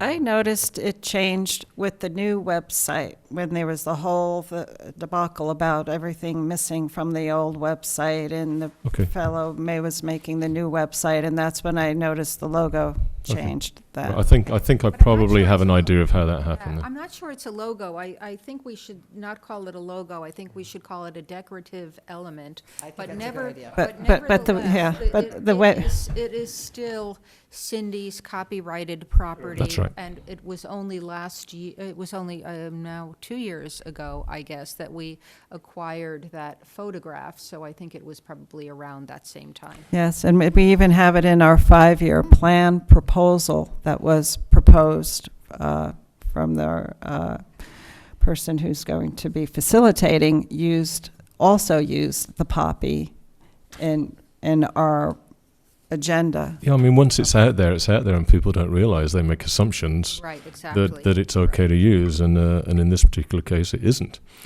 So perhaps we should just It is with permission. I shall follow up with Cindy. yeah, and I think that just needs to be resolved as a matter of respect immediately. Yeah. Okay. Right. Any further discussion on this item? So, Commissioner Steiner, we'll leave that you to come up with some language and bring it back at the next scheduled meeting, if you don't mind. I shall. Thank you. Right. Lifetime Achievement and Hope Fraser Awards. We had discussed this previously, a number of months ago, that we were not going to be issuing or awarding a Hope Fraser award this year for last year. It's actually for last year. And that we would focus entirely on the Lifetime Achievement Award this particular time. So there will be no Hope Fraser Award this year. The Lifetime Achievement Award is based upon a number of criteria, which I shall read. Like a binder of criteria. Oh, yeah, believe me. I want to ensure that I have this correct, and I know that I did send this to you. Here we go. We can choose to keep this language. We can choose to amend this language. We can choose to change this language. In February 1989, the Arts Advisory Committee passed by unanimous vote the following guidelines for the Lifetime Achievement in the Arts Award. So this language has been around since 1989. It is now 2023. Many things have changed in 2023. In 1989, there were no inside toilets in England. That's a joke, but you get the point. The list in descending order of importance. 1, must have proven continuous artistic excellence. 2, must have demonstrated community involvement within the Ojai Valley. 3, shall have established recognition within their field. 4, must be a resident within close proximity of the Ojai Valley. 5, may be of any age. Again, that list should be taken according to this criteria in descending order of importance. At this point, I'll open this conversation up for this specifically as to whether we want to address this language, update it, keep it, or do whatever. Who wants to go first? Commissioner Grau. I like it. Commissioner West. You like it. Thank you very much. Commissioner Grau. You like it too. Commissioner Freeman. Yeah, I like it, yeah. All right. And Commissioner Steiner. I'm fine. Are you comfortable with that language? All right. Okay, so we, on the basis of this, we must consider people for a Lifetime Achievement Award, and we must stick to that criteria. With that, we have a list. You all have a list of previous winners of the Lifetime Achievement Award, of past recipients. We are looking not for 2023, we're looking for 2022 here. So the year that has passed, we're looking to award for that. Commissioner Freeman? Joseph Salm, the photographer, I don't see him on this list. Yeah, the list only goes up to 2020, and he was 2021. So it's a stale list, in other words. So the list should be updated when we receive it in our packet. Sure. But 08 was when it started? No, in 1987 was when it started. The first one was Beatrice Wood. Yeah, so no problem with that. It's Joe Song got it last year. So what I would like, with your permission, is to invite all of you over the course of the next period of time prior to the next meeting to consider who you would like to nominate for the Lifetime Achievement Award, and we can have a discussion at that time. It's been long challenging to have this conversation by using people's names in public.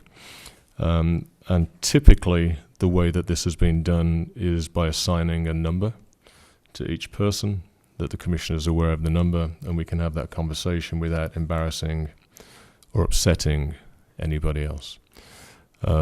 Does anybody have any comments or observations on that protocol? So when we would like to nominate someone, do we email a digital bio of this person to the chair, or? That would go through the city and be dispersed as normal by the city to all Commission members.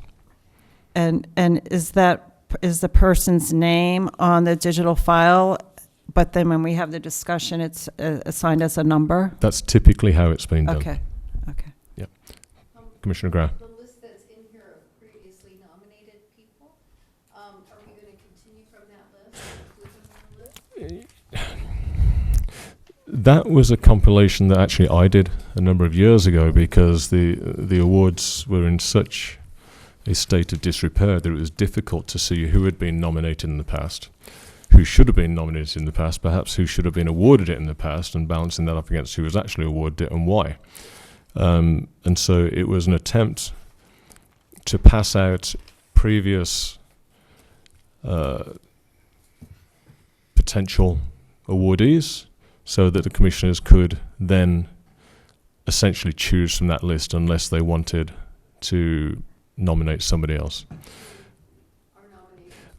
My suggestion for that list a couple of years ago, and it's my suggestion now, is that list is retired, and if people want to come up with more than one suggestion, then it may be an opportune time to create an updated list.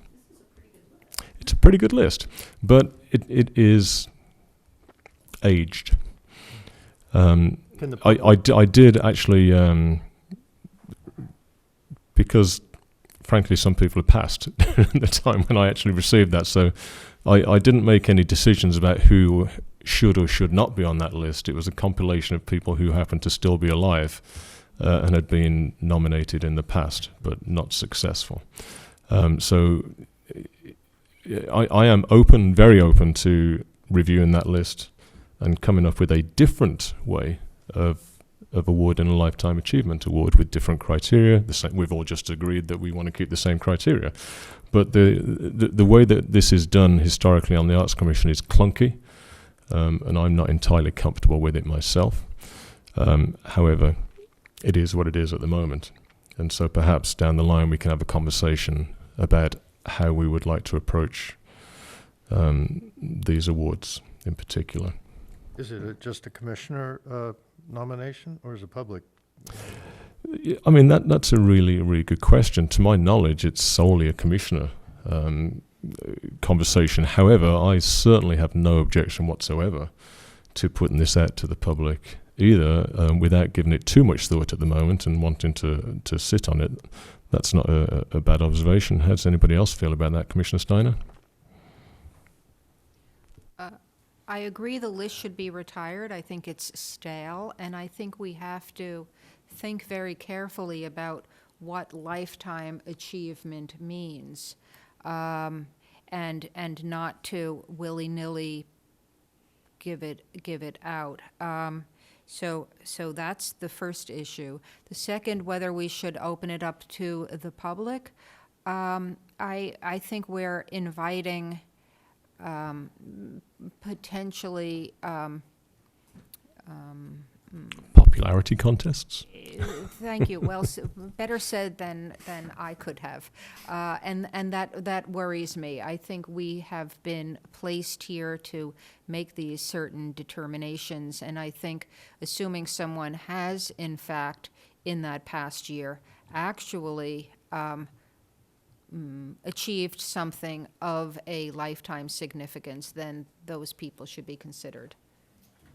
So I don't think it's somebody who's done something in the last year. It's a body of work. I think that historically the Commission has looked at. I do understand the argument that suddenly, all of a sudden, you've got American Idol for a process instead of the process that we have right now, which is worse. And it does somewhat contradict the manner in which the Commission has chosen to honour people in the past, which is to keep all names private and within the Commission up until the point where the awardee is announced. Because at that point, if you have a heap of people who have been nominated, and this conversation did crop up before, and there was an observation that one could have to have a certain amount of nominations before it actually came to us, and that doesn't resolve any problem whatsoever. It just makes it even worse of an American Idol situation, in my opinion.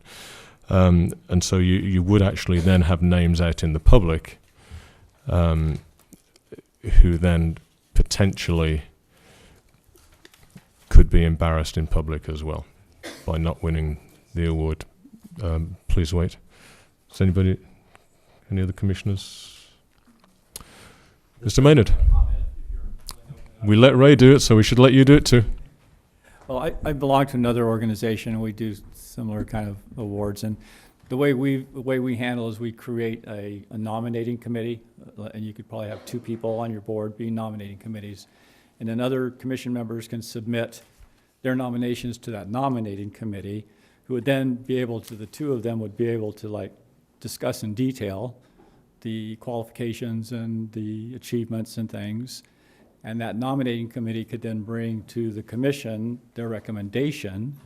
And at that same time, if a commission member feels that feel very strongly about somebody that's not on that list, could throw the name out, and then you can have a vote. But I understand your concerns about evaluating all the, the stuff that people have accomplished and trying to evaluate what's worth more than another. That can get a little dicey. So, some kind of a system like that where a couple people can look at it closely and evaluate it and come with a recommendation might be an idea.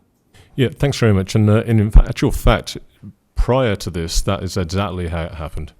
The Commission has been reorganised somewhat, in which but this may be an opportunity to reevaluate that reevaluation, as a matter of fact, in that everybody has areas of responsibility. As it turns out, this one's mine. It's always been mine.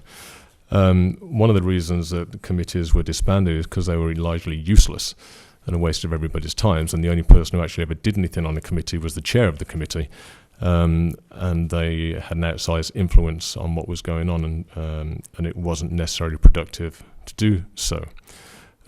However, in this case, it may be wise for the chair and vice chair to become that committee, and for people to send their nominations directly to them. Robin, is there a requirement to send them through you first? No? Okay. How do people feel about that? Instead of us send them out to everybody, that they all go to a new awards committee, of which anybody can be on it, I suppose. It doesn't have to be the chair and vice chair. I only say that simply because, Why not just assign this to one person? And well, that person happens to be me. I'm already assigned. Right. I've always been the chair of the awards committee since I've been on this commission, and nothing ever changed. I'm trying to help you out. I know you're trying to help me I out. don't want to do it. You've got enough jobs. Does the commission feel that it would be beneficial to keep things the way they are, or move to a situation where we appoint 2 people to be on that committee to make a recommendation to the commission? Commissioner Grau? I think it should be 2 people who bring it to the commission. So I'd like to see it go back to the way it was before. Okay. Commissioner Steiner? I think unless anyone won the Nobel Prize in the arts in this past recent time, that we should simply take both of these awards and table them until after we've had our strategic planning session. We know what we're doing, our feet are on the ground, and we're moving forward. I don't think it's necessary to provide an award in this year. Well, we don't. The strategic planning session is scheduled for the 4th and 5th of February. So regardless of whatever we do now, today, we're not going to choose anybody for this award.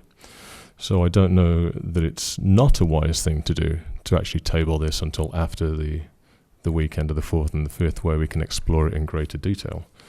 Commissioner Freeman? I feel that we should definitely come up with an award for this year, since we didn't have one for last year, because we need to start really playing up our game and getting things done. And I personally feel myself, I would love to see who is being nominated and be part of that. I'm fine with all 5 of us looking at it together as a group and narrowing it down. But I would feel slighted as a commissioner to be left out of reviewing who is nominated and how that choice is made. Yeah, I mean, I could see why you would feel that way in anybody, but it's the same as any committee. That the committee's function is to bring things to the whole commission. In this case, the danger is that the person that somebody might not like, may prefer, is not brought for a discussion, and I absolutely understand that. I don't know. I mean, I certainly am in favour of awarding the Lifetime Achievement Award for this year. There was one last year, it's just not on the list. It was Joe Song. So it's there. Yeah, but yes. No, 21. Yes, but we're awarding for 22 right now. Yeah. So, yes, that's what's happening. And so we haven't missed anybody. I don't want to miss anybody. I don't believe that there should be a break, and I think that it's, from my perspective, an important award that we're giving. I can go either way on this. I can see where it's beneficial just to have a couple of people in normal committee, as Mr. Maynard suggested, to bring everything to the commission. That's an efficient way of doing it. We do have a smaller commission now, which makes things less unwieldy. Well, they're more unwieldy, I suppose, or less unwieldy. In which, yeah, that's a complicated one, isn't it? They're I didn't want to say wieldy. It just doesn't sound right. In which case, I don't necessarily see either that there's a problem with those nominees going through everybody and then discussing it together, or coming to some sort of decision via that route. Commissioner West? I think the chair assigned it to Nigel. The previous chair assigned it to Nigel. No, I didn't assign it to myself. Well, the chair assigned it to Nigel, and I trust you to do the right thing. I hate for the award to become something we have to do, and to get it done, I would hope we would really, if it was assigned to me, I would certainly get everyone's input and gather it. So I trust the chair Right. to make that decision. Okay, so what we're really talking about here are the nuts and bolts of this. Given the proximity of our 5-year plan sessions on February 4th and 5th, it makes sense to me to be able to discuss that during that period of time. I want to state clearly and unequivocally that we should award the Lifetime Achievement, and we should honour somebody with that for 2022, no later than March, the regularly scheduled March meeting. I think that is a reasonable way to take everybody's opinions into consideration without being disrespectful or dismissing anybody's thoughts on that. We can sit, it's open session, we can sit and discuss it at that point about how we want to go about that and other things. And it seems to me that Commissioner Steiner's suggestion is a good one, because this situation does need addressing generally, and at least we'll all be on the same page when it has been decided. Does that make sense to everybody? Makes sense to me. Well, that is what we're going to do. Right, so we will add that to the very long list of items that we have to discuss on February 4th and February 5th, and come to a conclusion that works for the Commission, not just today, but moving forward as well. And as part of that, we can have a look at the criteria in greater detail too, to see if we want to update and upgrade that with regard to how we weigh the work of a lifetime. And also, one of the things that concerns me about that criteria is I don't really know what close proximity to the Ojai Valley means. I would like to have some sort of better definition than close proximity. You're the jolliest. You figure it out, Smithy. You give us some. I assumed when I read that would include Oakview, and I didn't think it was going to be outside of, there's so much unincorporated Ojai, Miramonte, Miners Oaks, Commissioners. I thought it meant a relationship to Ojai and the arts of Ojai. I don't think it's necessarily a residency requirement as much as it is a body of work relationship. So in other words, if someone happened to live here in Ojai and did work that didn't relate in any way to Ojai and did nothing for the Ojai community, for its arts or anything at all, query whether we would consider that to be a proximity to Ojai. That's how I would interpret it. Yeah, so I get that, and that's why these criteria confuse me a lot, as a matter of fact, because you've got number 2. One is uncontroversial, must have proven continuous artistic excellence. 2, must have demonstrated community involvement within the Ojai Valley. Okay, I get that. Number 3, should have established recognition within their field. That's easy to understand. 4, contrary to how I read this, is it must be a resident within close proximity of the Ojai Valley, not that they can live somewhere else and have done work here. For me, resident is the qualifying phrase, or qualifying word there, is they have to live here, but I don't know what close proximity means. So when you say residency, I saw that not in the city of Ojai necessarily, but the expanded areas. Well, it says close proximity to the Ojai Valley. Right. So I think we need to draw a boundary. That's what I was thinking. Because if you don't, it's ever expanding. So I think we have to look at that and address it and update it. The population of the Ojai Valley and the boundaries of the Ojai Valley have probably changed a bit since 1989, I think, mostly because it is unincorporated and nobody really knows. So if we can just have a look at that whole stuff, and I think that would enable us to look at the award with slightly different eyes as well. So that's what we're going to do. I think we need a motion and a vote for this. All right, is anybody going to motion to A motion to table this for discussion at the 5-year planning session on February 4th and February 5th. I'll second that. I've got to have somebody who motion it first. You want to motion it? You motioned it. But you just said it, so, No, I said I'm looking for somebody who's gonna motion. okay, so, I make a motion that we table this until we have for our 5-year strategic planning session. I second. All right. Aye. Well, hang on a minute. Hold your horses there. Okay. Commissioner Freeman? Yes. Chair Chisholm? Yes. Commissioner West? Yes. Okay, thank you.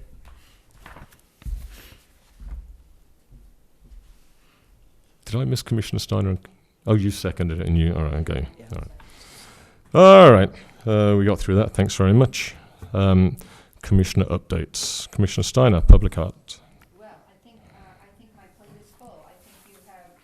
I think my plate is full. I think you have all given me enough work to do for a while, so I have no comments beyond those and no updates. Thank you. Thanks very much, Commissioner West.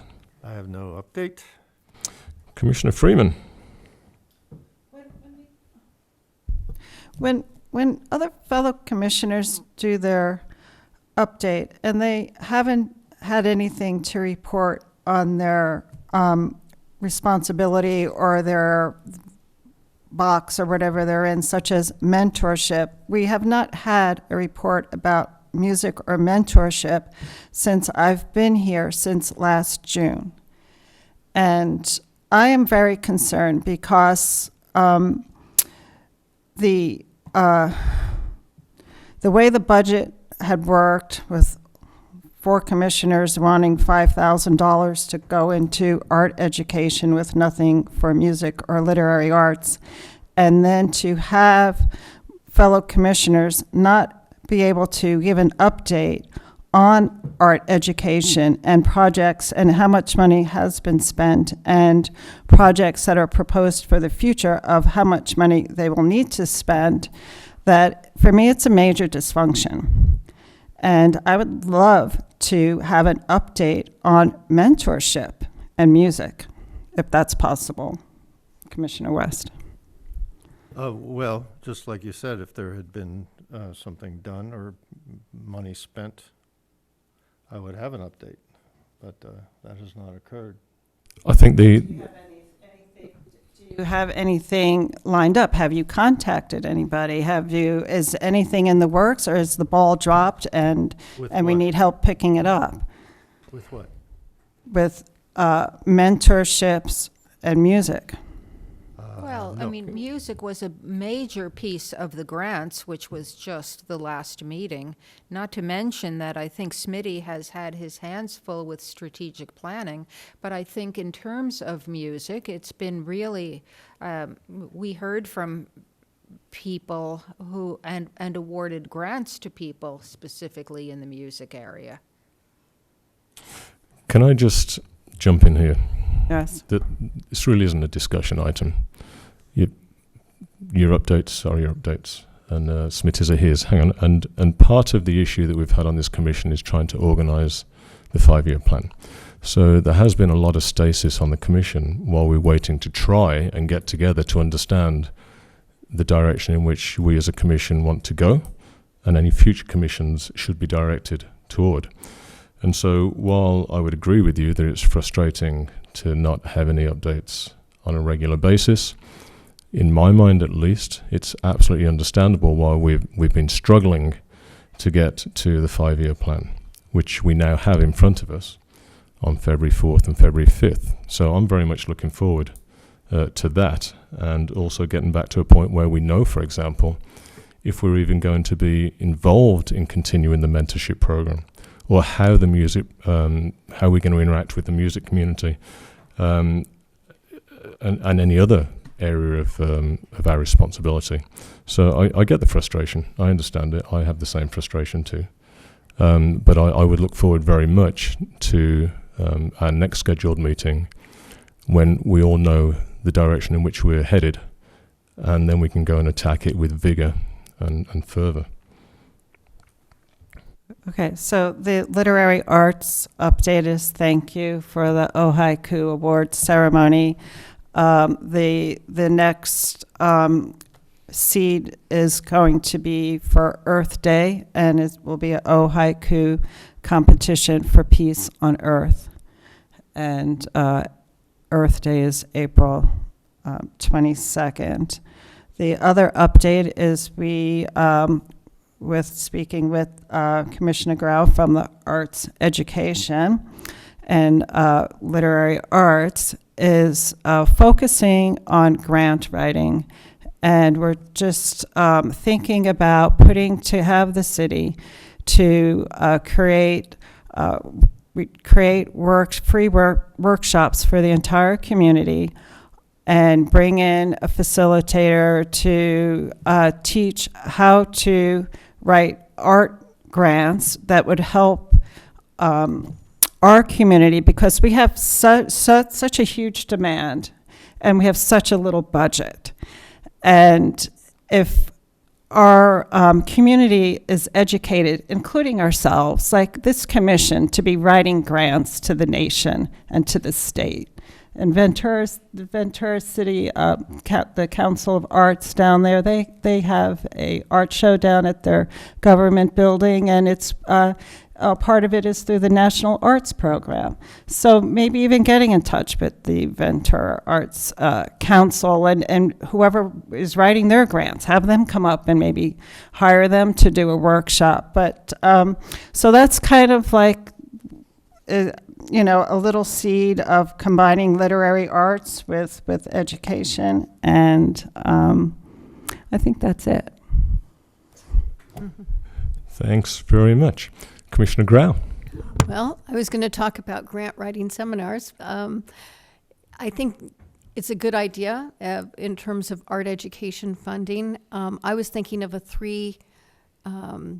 was going to propose three different seminars. One about copyright laws, how that affects the arts. The other is grant writing.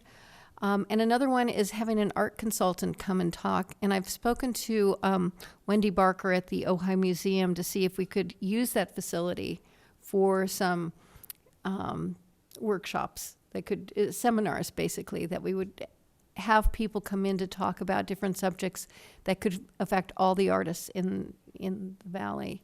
One of the advantages of grant writing workshops is allowing our artists, be musicians, writers, visual artists, to find funding outside of this art commission in this city, and to think broader and bigger, and be a source of encouragement. So I think that would be a really good use of a little bit of art commission funds for art education. So, Robin, if I could prevail upon you to see and check to see if that's an appropriate use of art education funds prior to the next scheduled meeting, that would help us move that along, because I absolutely see the benefit of getting professional grant writers up to hold seminars for local artists to help direct them in a different way. And it wouldn't be a bad idea for the commissioners to attend it either. Sounds like a very appropriate use. I will double check that. Yeah. And also, I do have a list of arts grants that I'm going to forward to the group that just came to me this morning. So Yeah, all right. Thanks very much, and thanks to Commissioner Freeman and Commissioner Grau for bringing that up. Right, so it's on to me. 5-year planning is up and running. We will be meeting on the 4th and 5th of February. I understand that all commissioners are available to attend, and if I can just confirm that, Commissioner Grau, you Yes. are, Commissioner Steiner, Commissioner West, Commissioner Freeman, and I am too. Then we will all be attending that over the course of the weekend, and we'll have a jolly old time trying to figure out how we want to move forward. Robin? can I confirm that it's going to be here in this location? I think we haven't necessarily decided, but I think this is by far the best location for it, because this meeting is public, and you have the ability here to transmit it to the public, and the public can come and attend at the same time. Refreshments and et cetera? Or? I mean, what are we going to eat? So I think this is firstly, I'd suggest that you eat before you come, but your mum taught you that. And so I would like to defer that. I certainly do not think that we're going to be banging this out for 5 hours without a coffee break or the opportunity to go to the toilet or anything like that. It's not a prison camp. It's an opportunity for us all to come together, work together for the common good, the good of our community, and get a cohesive unit together and move together in a very positive fashion.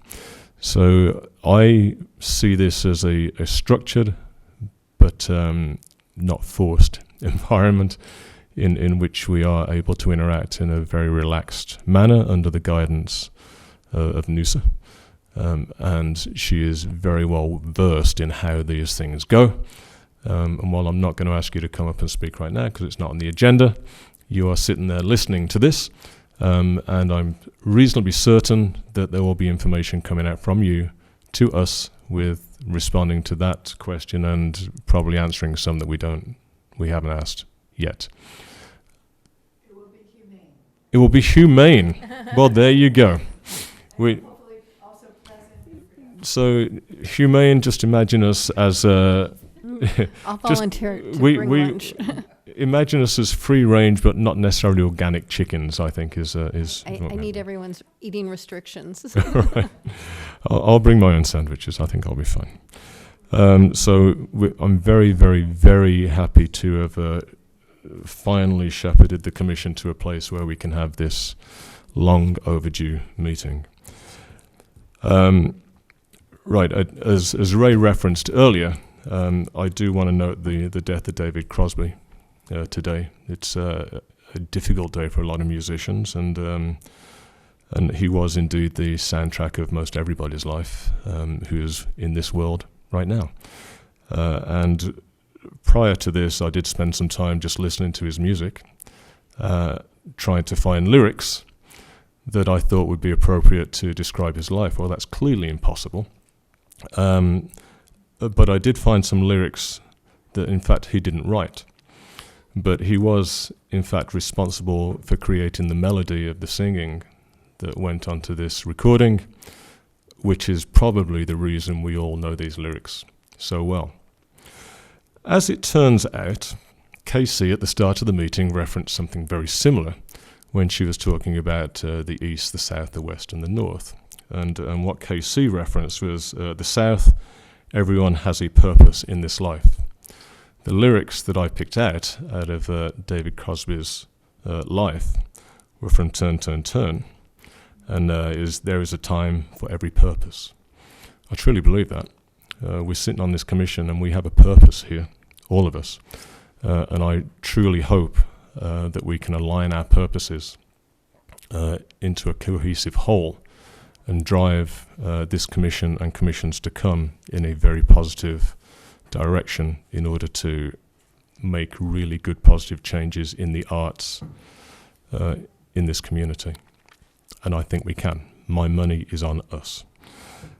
So with that, thanks David Crosby, and may you rest in peace. Future agenda items. Does anybody have an agenda item? I've got one that I would like to put on after Valerie. The grant calendar, there's some little debacle in there, so I would like to have a discussion and revisit the grant application, just a tiny bit adjustment, and the calendar. Okay, so you want to, just to clarify, you want to have a look at the application of the grants, examine the words, and maybe tweak one or two sentences in there. There's one little tweak, just to add a word, and then the other is to redo the calendar. The calendar didn't work this past year, and I feel that artists need, applicants need more time. The application, I feel, should be available now online. Okay. For them to have, so they could start working on it, and also when they can start submitting it. Right on. Okay, that's not a problem at all. Anybody else? Commissioner Steiner? Of course, we'll be circling back with the public art donation guidelines and the public art monitoring assignments. Absolutely. Robin, it's That would be two very- separate items there, I Yeah, think, Robin. yeah, as they are now, but we'll just circle back again. Robin, it is very, very cold in here. Is that typical? I mean, I realize we're almost closing, no reason to do things now, but let's just, yeah. I think I let's- addressed this 2 hours ago. I've been trying to draw my body in as close as it possibly can be while I'm sitting here. Commissioner Grau, Commissioner Freeman, would you also like to put on the agenda a I was- revisit of that grant The idea of situation, a that grant seminar, question? a series of seminars, And yes. so, yeah, so let's wait till Robin's decided to bring us up from Thank you. Inuits to Hawaiians. 66?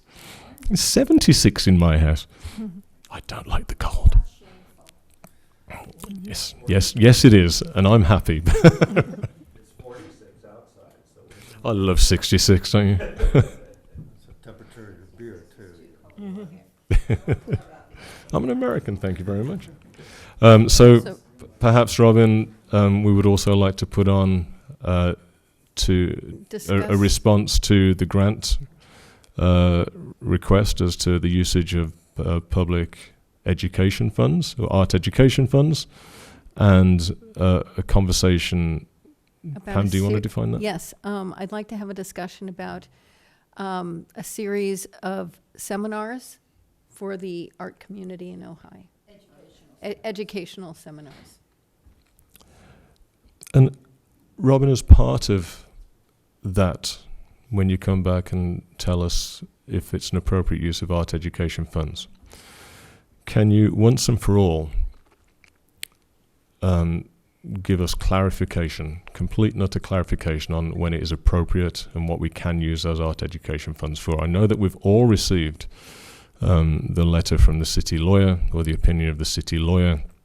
I think there's still maybe some confusion there, to the point where, as I understand it, art education funds can be used in conjunction with current public art education. For example, Can I jump in, because I think there's a word here? Yes. You mean the public art funds? Yes. Okay. Yes. That's what I thought. I just want to make sure I was Okay. following you. Which is I'll just different stop. than art education. So fund. art education is a bucket within the Arts Commission budget? So And then public arts fund? let's just address that from the city perspective without necessity of any discussion about what exactly can be used where and how. Okay?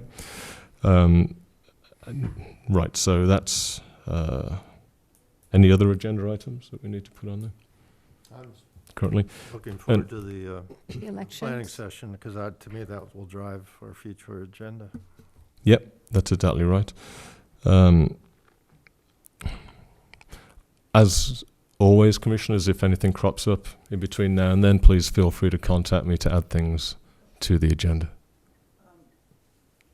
With that meeting in February, that will be after our first 5-year planning meeting, where we're going to talk about the Life Art Award thing, that maybe at that February meeting, that we could address that again and just Yes, update that. absolutely. So yeah, pop that on for the next scheduled meeting. Yes, I can use Life exactly the same Art language. Award. Would you like to pop that Lifetime Achievement Award back onto the next scheduled meeting? Also, we can readdress that. At least we know what we're talking about at that point. And just following up on what Valerie said, query whether that meeting would be scheduled in February or whether the strategic planning supplants the February meeting. Yeah, we can address that, I think, a little bit later and see how we go after the February 4th and 5th strategic planning meeting. Right. Staff liaison reports. Ms. Godfrey. Okay, quick report today. We have no changes in the Public Art Fund. And looking at the project subject to the public art requirements, I do believe the bowling alley got on this list now, so that's the old Ojai Mountain Farm, which is the old bowling alley. So that's a kind of a fun project under review right now. So we don't quite know what it's going to bring us, but it's a nice location.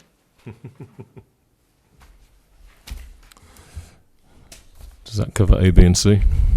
No, and miscellaneous items, I wanted to touch base on the website because it's come up a couple of times, and we are looking at probably spring or so, and when the site, our city site is unveiled with the Arts Commission sub-site, we'll be building it from scratch. So the exciting thing is the world will be our oyster. We can build it, and the challenging thing is whatever we build will have to be maintained.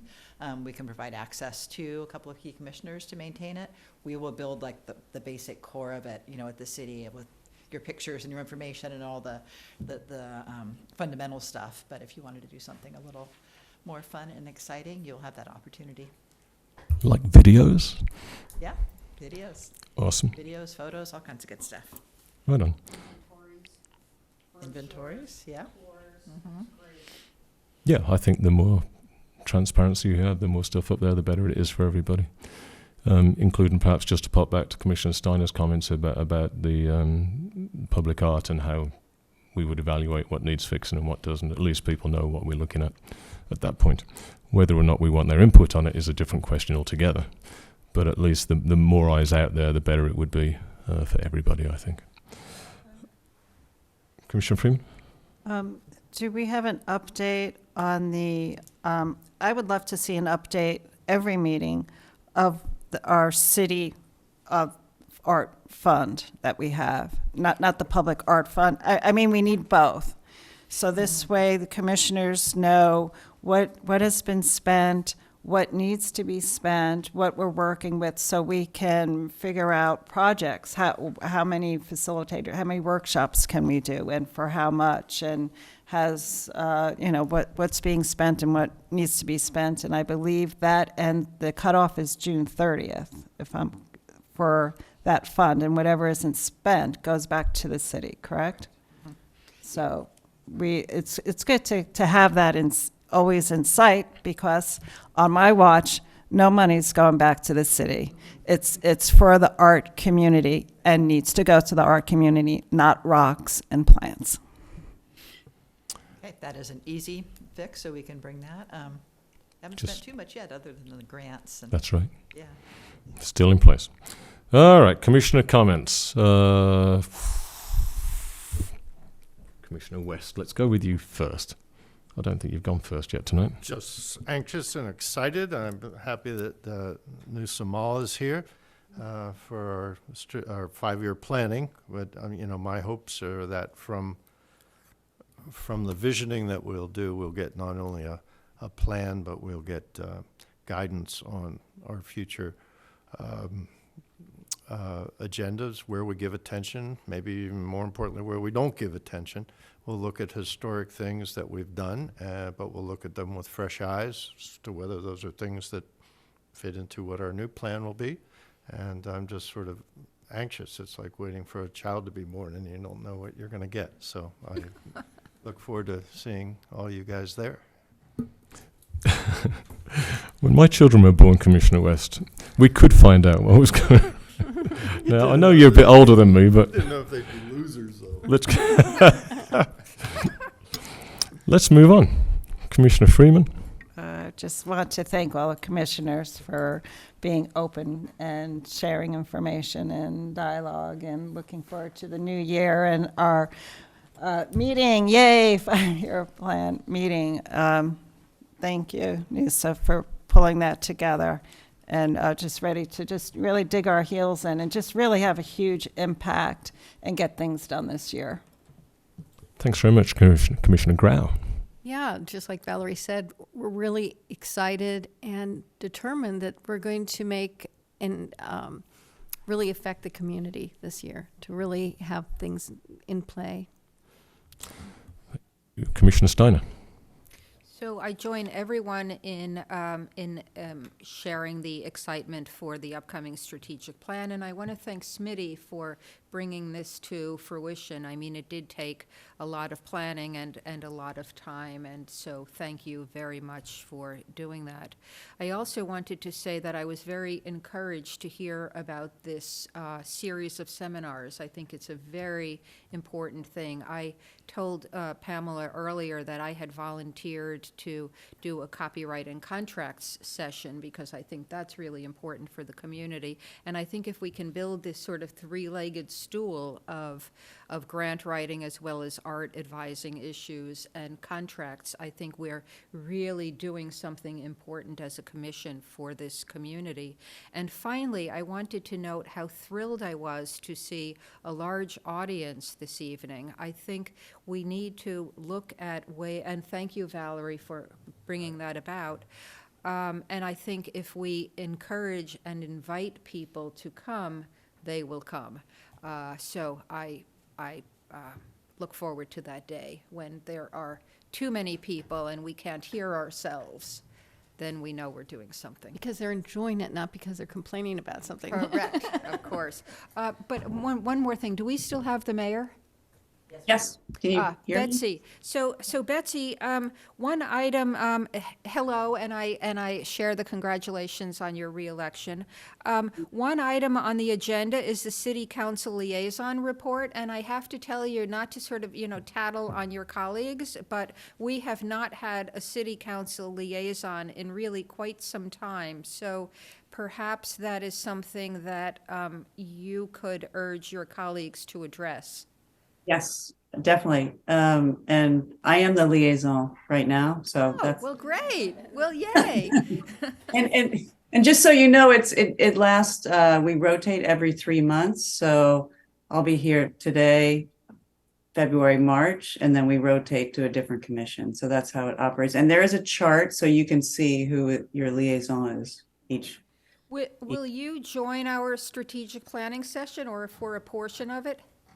I would love to. Yeah, it sounds fantastic. And I'm really excited to see this baby being born who comes out. So thank you, Smitty, for organizing that. For that ridiculous analogy. And to quote Nigel, quoting David Crosby, there's a time for every purpose. And I really, it's wonderful that all 5 of you, and thank you, Robin, are here at this time for that purpose, to get a plan and let it be known and then move forward. So I'm really grateful to all of you, and it's exciting. And the grant writing seminar sounds fantastic. So anything I can do to help with that. Valerie, thank you for bringing the spoken word in and for inviting the poets, and Casey, it's so beautiful and very moving. So thank you for that. And Christine, maintenance of our public art. So important and goes unnoticed, and yet we've got to take care of our art because, as you said, public owns the public art. So thank you. And to quote Klaus Peter, peace is a result of love in action. So thank you for demonstrating love in action, love of our community, love of art, love of beauty, and supporting peace. So thank you very much. So my report is just thank you, and look forward to your planning sessions. Thank you, Noosa. All right, so I guess we skipped ahead one. Thanks, Betsy. Don't go anywhere. We're nearly at the end, but not quite. If you remember, we moved the election of the officers to the end. So we'll go back to Commissioner Steiner. Have you done with your comments? Have you completed? Yes, I have. Thank you. All right. I was remiss at the start of this meeting by not wishing everybody a Happy New Year. So Happy New Year, everybody. When Commissioner Steiner talks about getting the place full of people, this is something that I've been harping on for quite a while now. And we're finally going to get to a place with the 5-year plan where we can push ahead full steam to try and inculcate ourselves into the community and be more meaningful to this community for at least the next 5 years, and hopefully we'll create a plan that has longevity well beyond that. Part of that is the hiring practices of the city council onto in this case the Arts Commission. Over the last year, this commission has undergone some changes. It's gone from 7 to 5, and part of that change was to accept language that was valid to other commissions as well, in order to smooth passage of the change from 7 to 5, which I fully supported. I agreed to language in that change that I wasn't entirely comfortable based upon the representations made to me by ex-members of the City Council, which proved to be hollow.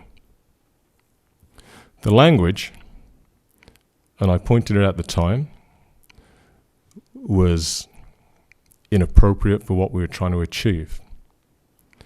The language for hiring says, in part, that whoever is the responsible member on the City Council for deciding whom sits on the council, they should communicate effectively with the chair. I was promised that. That did not happen. I reached out to both council members in question, one of whom did communicate with me, minorly. The other one not only ignored my offer to communicate with him twice, but actively in City Council made massive misrepresentations about the content of our communication, including that I was trying to dictate to him who was going to be seated on this council, on this commission. That is entirely inaccurate, and if anybody wants to see the emails from me, because I never had the courtesy of a response, I'm more than happy to share them and indeed put them into the public record. The reason I was uncomfortable with the language was simply because I had a fear that exactly that situation would happen, and I was assured that it would not. Well, it did. It is my belief that the chair of any commission, including this one, whomever it may be, should at the very least have an insight into the person with whom they have responsibility to work productively with on the commission. In speaking to other commissioners, similar situations have happened there also. It's an entirely inappropriate way and deceptive way to go about forming the commissions in Ojai. It creates problems if you don't have insight into whom you're placing on any commission, and in this case, the Ojai Arts Commission. With that in mind, I reached out today to the council member who is next in line to choose or to suggest to council, and we all know it's a rubber stamp, who would be seated on this commission should a spot become available. Not that there will, and I have no knowledge of a spot becoming available. And the purpose of that call was to discern whether that council member would honour the spirit of the language in the ordinance. They assured me that they would, and that they were not happy with the way in which this situation was dealt with previously. And in fact, that particular council member spoke out about it at that time, and she was the only one to do it. And I was very appreciative of that. I was appreciative to learn in no uncertain terms that whomever happens to be the chair of this commission, now or in the future, will have a precedence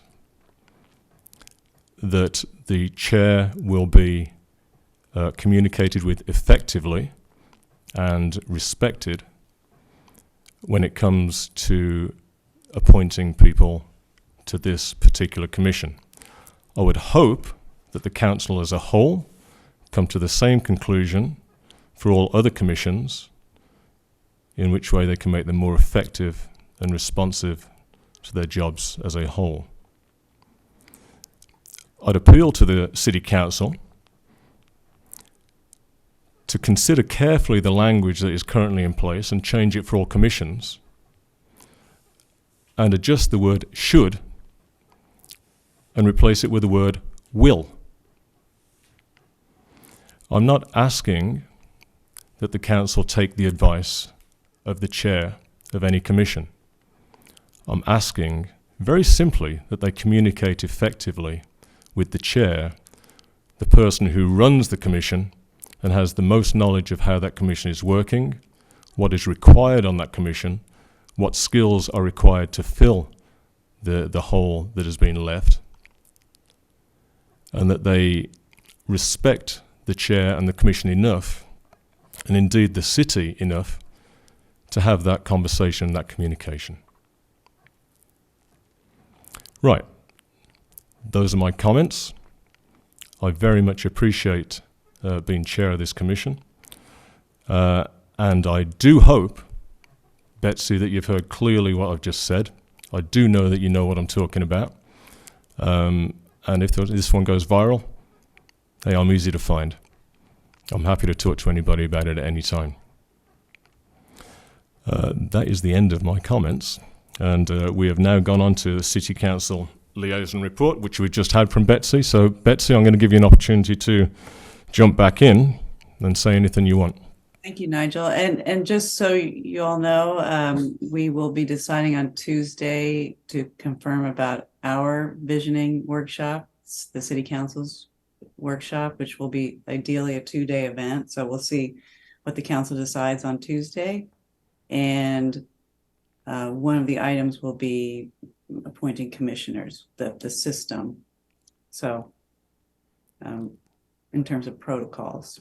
So we will report back on that one. Of course, I can't say what will happen or what's going to be on the agenda for the workshop, but that would be my hope, to make it a very smooth, clear system. Yeah, I think all I'm asking for, and I'm not speaking for anybody else, is a little bit of respect shown to the commissions. Well, we are, I can only speak for myself. I'm very grateful to all the commissioners. I know, you're volunteering a lot of time and offering your expertise. So the city's lucky to have you. And so anything we can do to support you, and we respect your time. So thank you.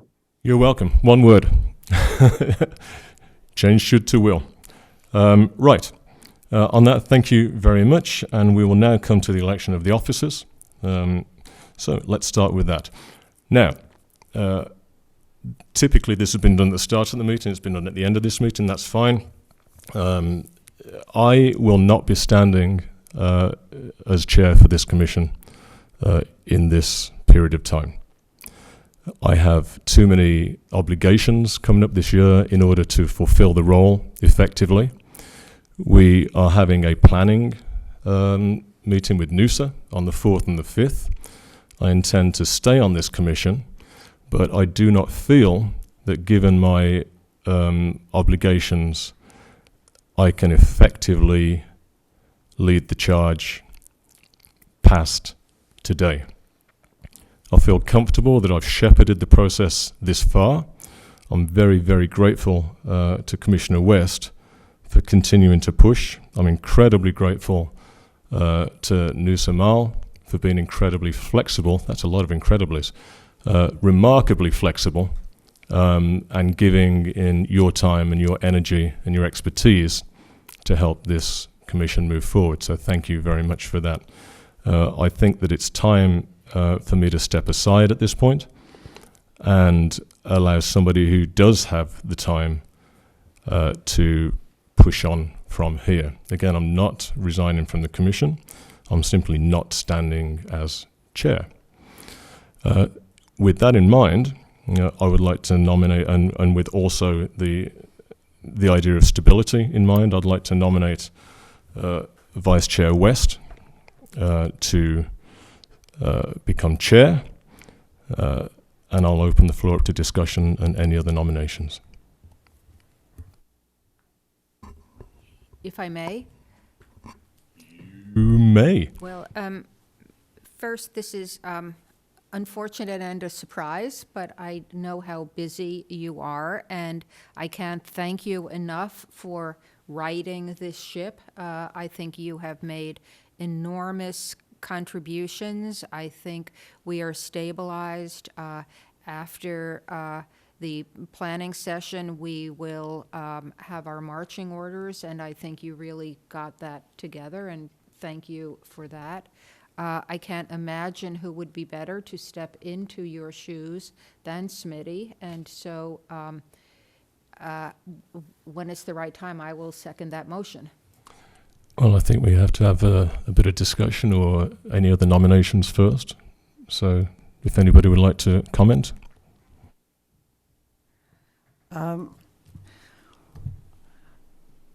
I had contacted a commissioner to see if they would be interested, to see if they were to be nominated, if they would accept that, and there was a decline. I personally feel that for this past year, that the old commission, the former commissioners from the 7, have been running the commission. For me, it's not a new commission. And so I would, and personally, I feel like we really didn't accomplish very much. And things just were extremely dysfunctional, just not even having one casual meeting. Just doesn't work for me. And balls have been dropped. If anyone wanted to nominate me, I've had a leadership role before in the Antelope Valley and did a big rescue out there. I would be happy to be chair if someone wanted to nominate me, because the person I was going to nominate is not interested in being nominated. But I would have a really hard time with the Commissioner Chisholm's nomination here, just by what has happened in the past, and I'm not going to do any mudslinging, but just for me, I have more confidence in myself and like really making things happen in the arts in Ojai. And for me, I've felt like this past year, with reflection of what's been done, I feel like we've been in a rowboat with a hole in it, and we've all been given a paddle to paddle in a different direction, and we're just going in a circle and not going anywhere and really not getting much done. And I feel like you really need someone who, come together and focus, and we have a paddle, and we paddle together for a goal, a common goal. So if anybody would want to nominate me, I'd be up for it, but I'm just going to put that out there. Thanks very much, Commissioner Freeman. Any other comments? I can say I don't want to be chair. Okay. All right. Commissioner Steiner, did I hear you second the nomination? I second. All right. So perhaps we should have a vote. Robin?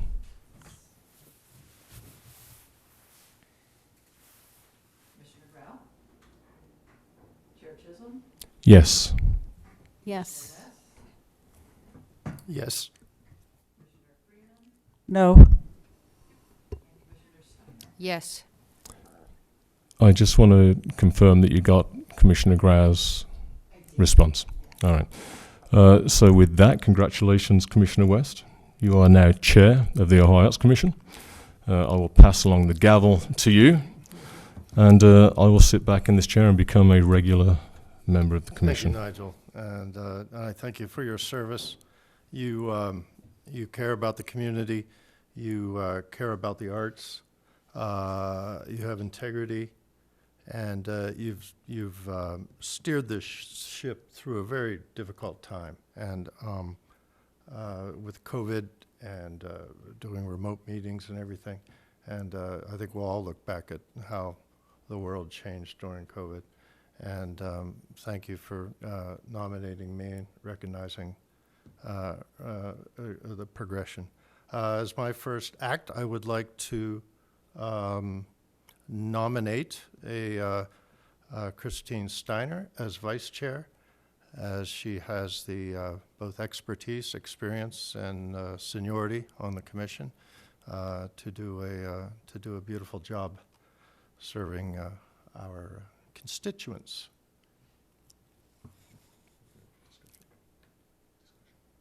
Maybe we get a second and discussion. Am I screwing up my very first act? Is that what you're saying? Discussion first, okay. No, I don't. I recognize you. Thank you, Chair West. Looking around this commission, I can't see anybody that would be more qualified to step into that role and to help drive this commission forward in an appropriate manner with the amount of knowledge that you have and the manner in which you communicate clearly and effectively and from a basis of knowledge. I've appreciated your support over the past year, and you would certainly have mine should you wish to accept the nomination.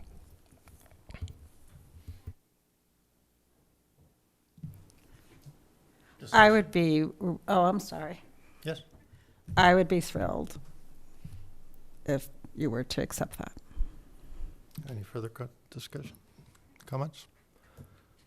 Motion? Well, in that case, I'd like to second that. Roll call, please.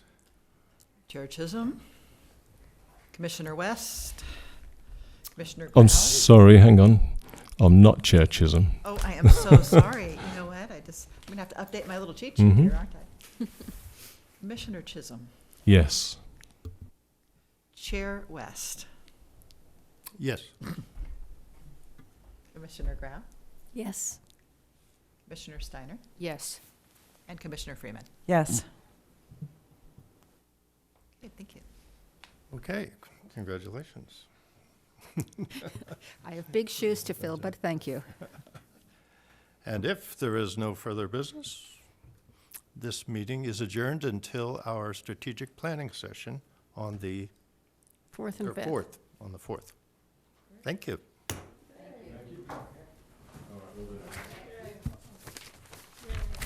Yay. I'm nicer. Say goodbye to you. Thank you for it. Thank you. Truth to power.